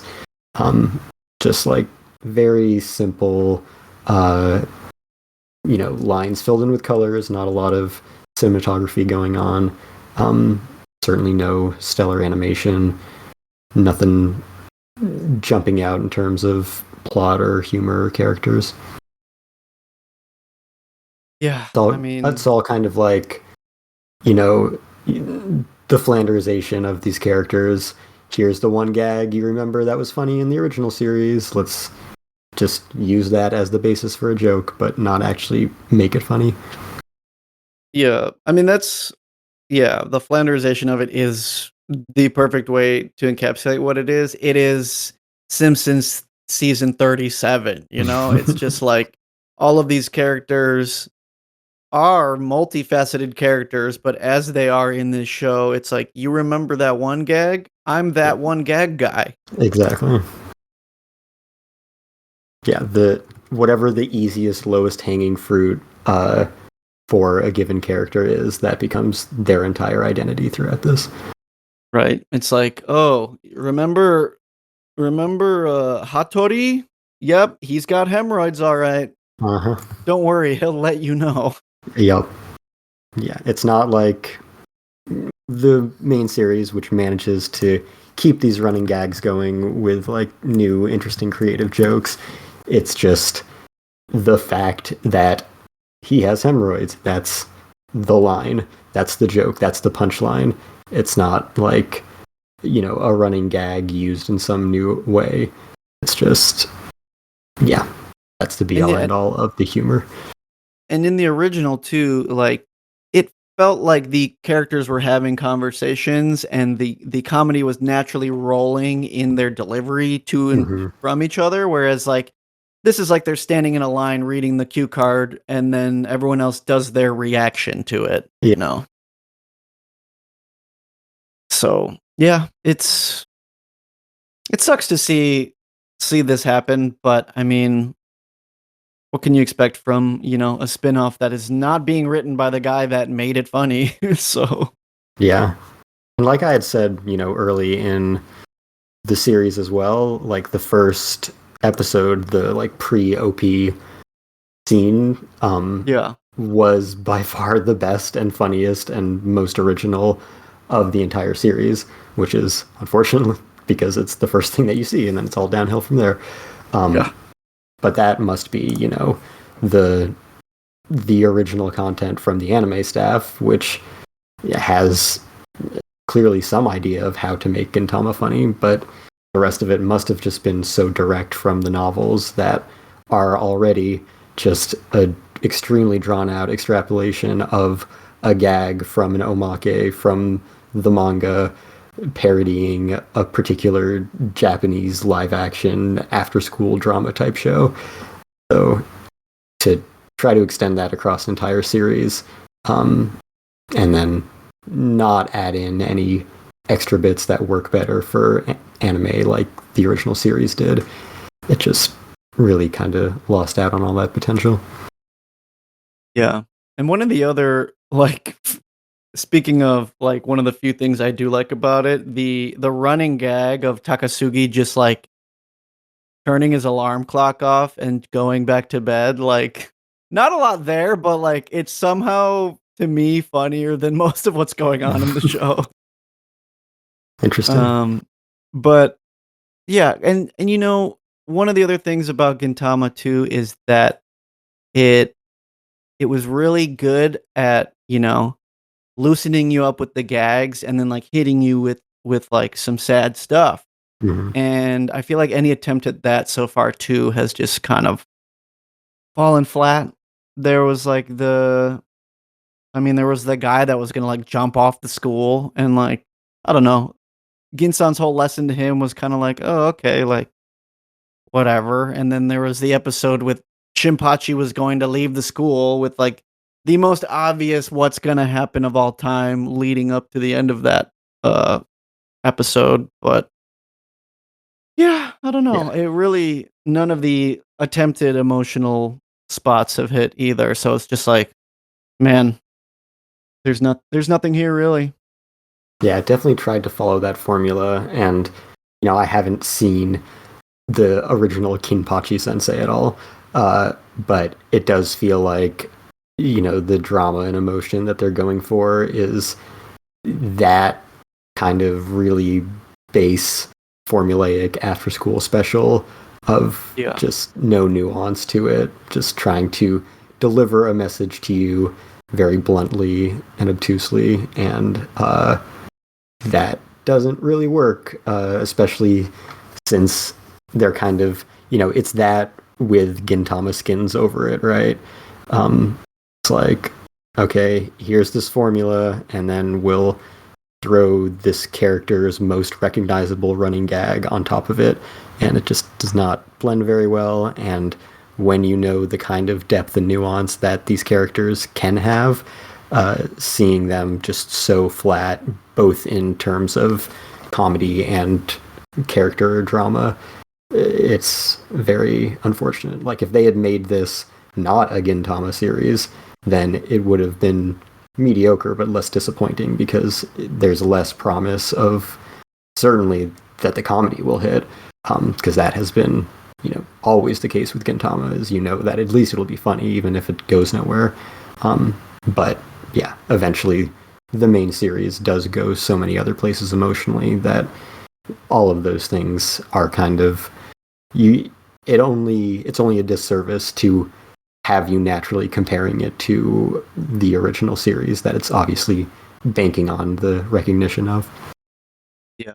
It's like all of the characters got pluribus and they're trying to appease you as best as they can. And they're like, this is what made you laugh before, right? Yes. Oh my God. But it's like, no, there's not an honest human effort behind your attempt to remind me of the things I loved. Yeah. And I don't know if I mentioned this when I recommended Pluribus, but that has always kind of read as an allegory of AI to me. And that's kind of what this feels like. Like, you could have fed an AI the Gintama series and said, make a high school spin-off of this. And this feels like what it would have spit out. Yeah. Chat GPT, but the G stands for Ginpachi Sensei. Yeah. And I've said the same thing about like Disney's Wish, and that's a much worse film. But it has the same kind of feeling of here's the things that people like about Disney movies.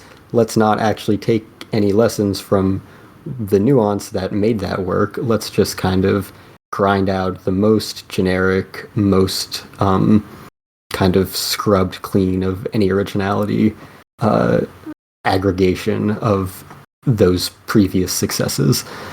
And yeah, this is not nearly as egregious, but it feels similar in that concept. Yep.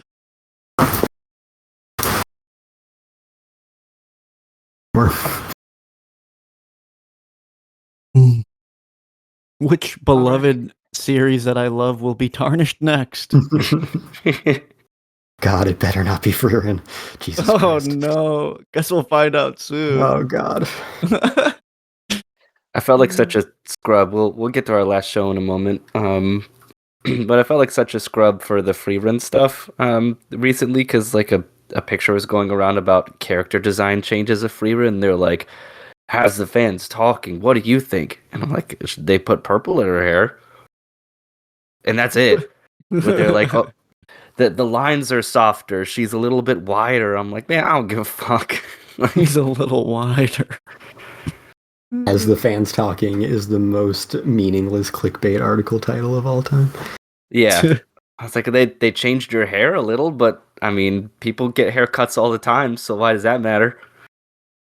Yeah. But I was like, am I supposed to be noticing something or what? Because I definitely don't. But... All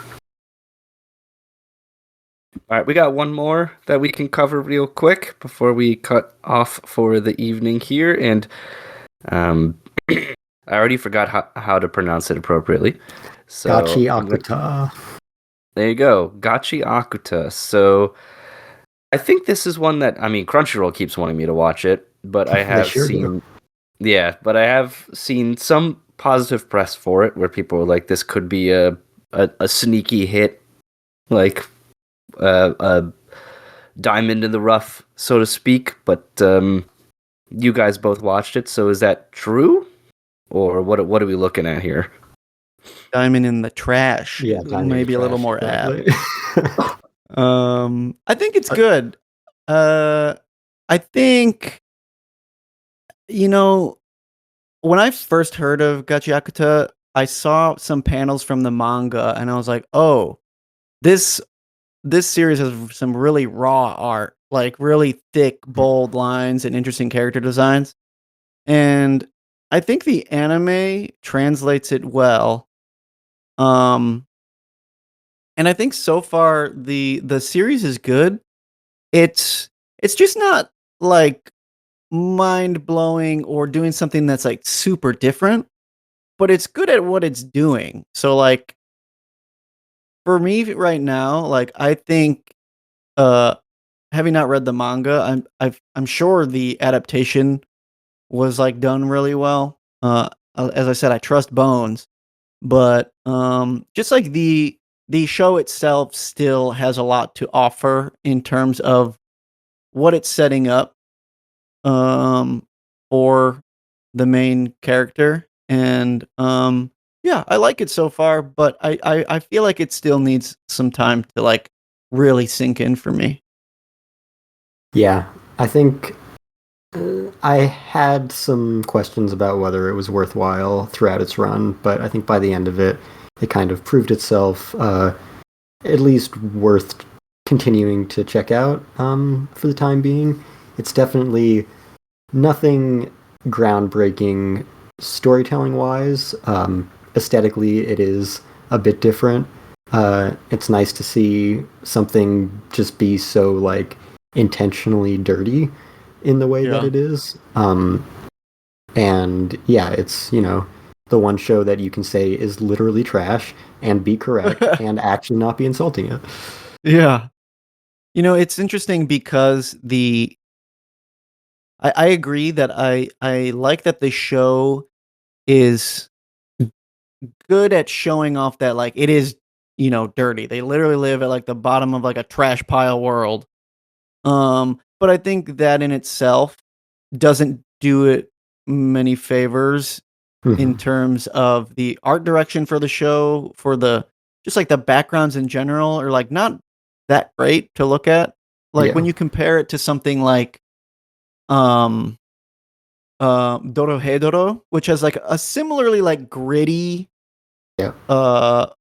world to it. But that show, I mean, that one also different production style with like the 3D characters, but like the backgrounds themselves were like very beautifully painted, and there were color pops that like kept it engaging, whereas, you know, this kind of sometimes feels like a mid 2000s you know, army shooter game where like you're playing like Call of Duty 6, and you know, it's it can feel like you're just like looking at the same, or like you're playing Fallout 3.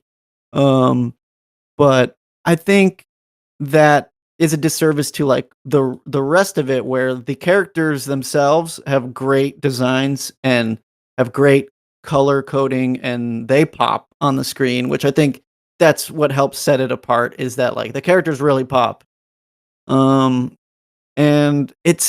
I feel like it's still trying to figure out its power system as well. So I think that's the other thing that's hard to like get super invested in. Where a lot of these shows very early on, they tell you like this is how the world works, this is how people's powers work. They've given you an idea of what the powers, like what people's powers can be, but there isn't like strict rules to them yet in the sense of like, Hunter x Hunter, like people have powers that follow a very rigid thing, but they can be a lot of things. Whereas this one, like it can be a lot of things, but we don't really know why yet. And the main character, even by the end of this 24 episode season, his powers are still kind of developing, and you're learning, oh wait, he can do more than what we thought he could. So I feel like the show is good. There's still just like a lot it needs to sink its teeth into more to like really get people invested. Yeah, I do think that it's strange to have committed to so little by the end of Two Cores. But I also think that for maybe most shonen action series, don't have a great grasp on what the power system is going to eventually be early on. Yeah. They definitely evolve through a succession of ass pulls that they can maybe somewhat justify that, yeah, this kind of fits what we were saying at the beginning, but very often not all that much. Like, I don't know of any shonen battle manga where you can read chapter 1 and think that they had any idea where the powers were going. It's fair. But, yeah. Yeah, there's nothing wrong with it taking its time too, just because, like, lots of series like this used to work like that. It's just we're in a time now where usually by 12 episodes, we have gone through like a complete major arc already. And like this one took its time getting to where it was. And, it did it well enough for me to hang on. Like you said, there was definitely parts like in the middle where I was like, am I going to keep up with this? I thought I was going to enjoy it more than I did. Exactly. But it was still good enough. But yeah, I think it has a good kind of few episodes to end on, and then they immediately announced the second season, so we know that we're going to continue. So I think that's going for it at least. And yeah, as long as it stays with Bones, we can have faith in Bones. Yes.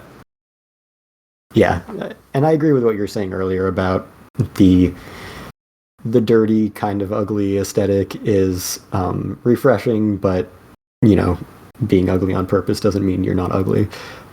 So it's not the most pleasant to look at, especially when you know how good Bones can make things look. But I appreciate that it looks different and that it has this major graffiti aesthetic as part of its whole identity. I will say, while the character designs are mostly very interesting and very distinctive, the one girl whose design is just like her hips go out into a point that's like twice the width of her waist immediately above them gets very distracting when it shows like a close-up. Yeah, it's giving a little Boichi character design, but right. Yeah. But yeah. But hey, the author, she also introduced her self-insert character at the end of the season too, which I think is funny. But yeah. I think if the next, I don't know how the story progresses, but I think if they do like a second season with like a nice meaty 12 episode arc, this one can lock some people in. Yeah, for sure. Which, I mean, the lack of kind of the formula so far is, again, making it somewhat distinct, but, it's a formula for a reason. It works. Yeah. But yeah, definitely one to keep an eye on. Cool. Glad to hear that it actually lived up to some of what I was reading about it being a sneaky good type of show, considering I didn't hear anything about it until Crunchyroll started shoving it down my throat.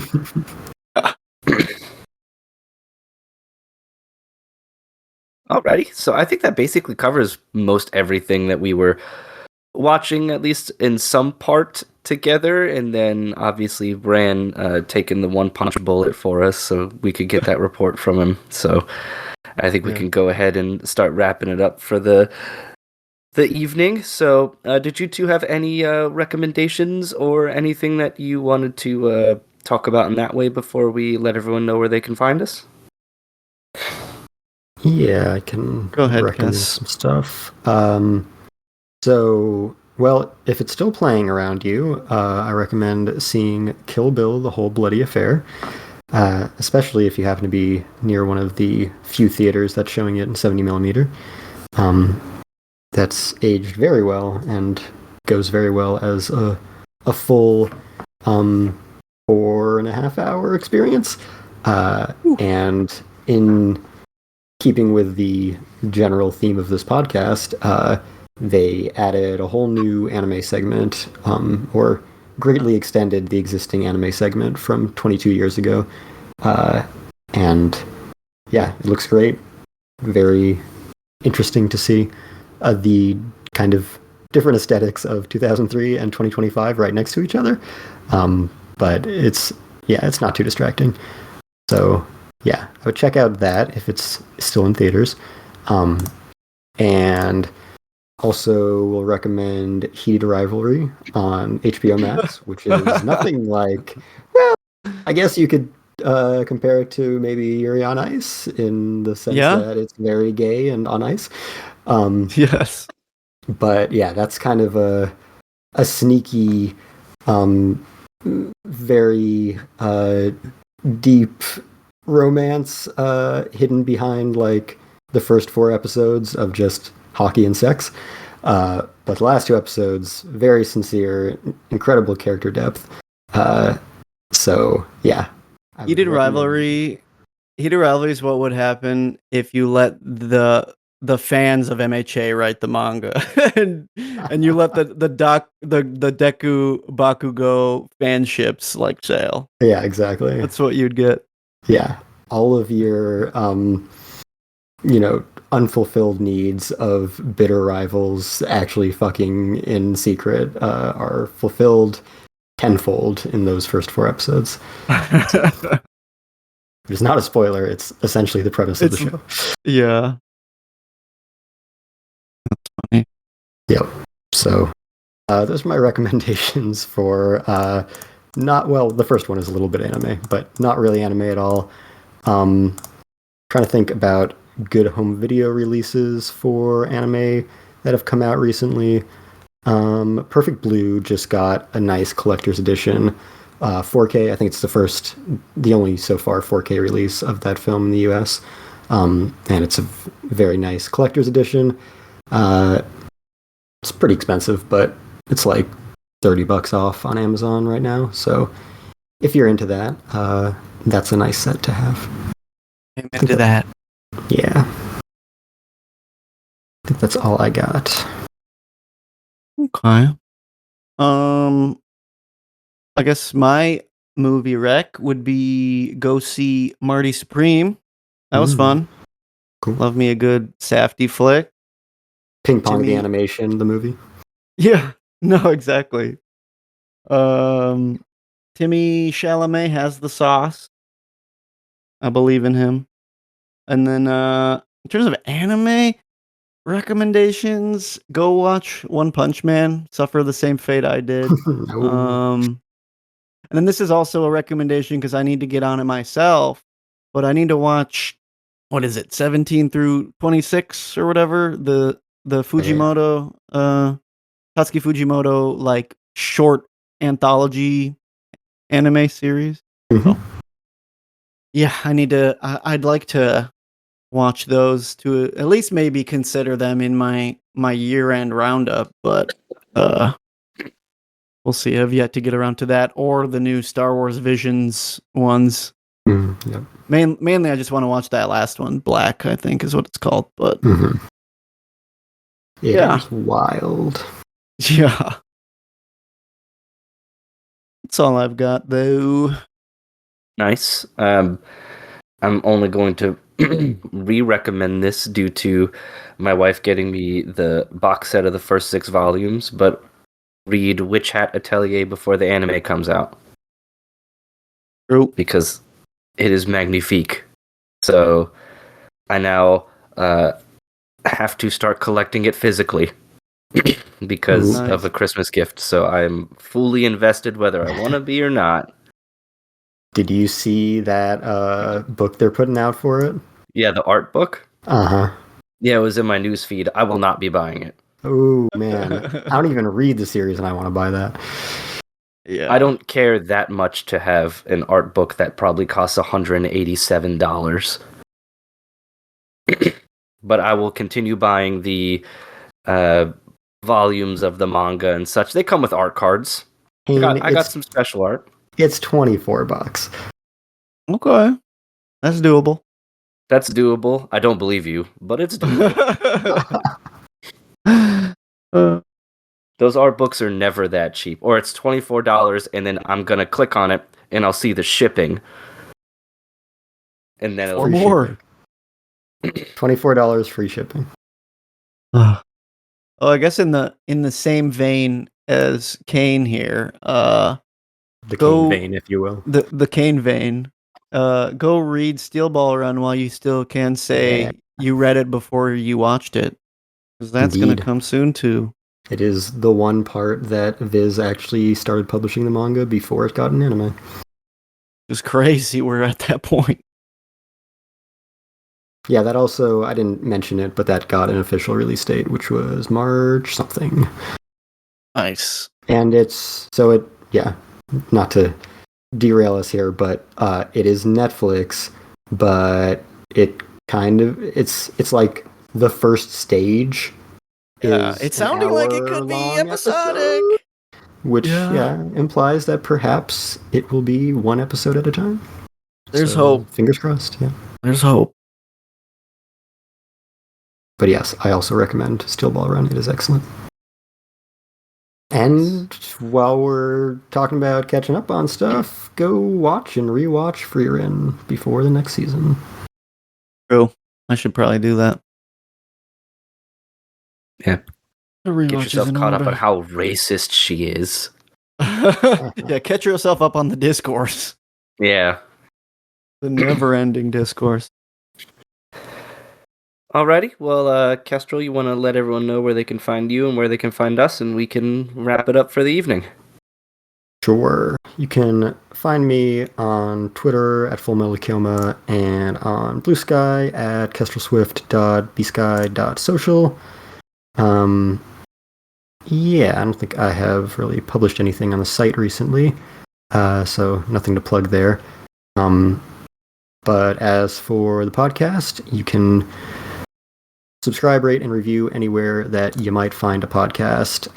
Apple Podcasts, Spotify, iHeartRadio, YouTube Music, etc. All your podcatchers, we should be there.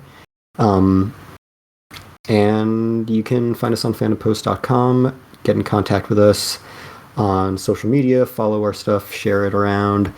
Let us know any feedback you have on Facebook, Twitter, and Blue Sky at Fandom Post Radio. Or just via email, fandompostradio@gmail.com if you're old school and hate social media, as you probably should.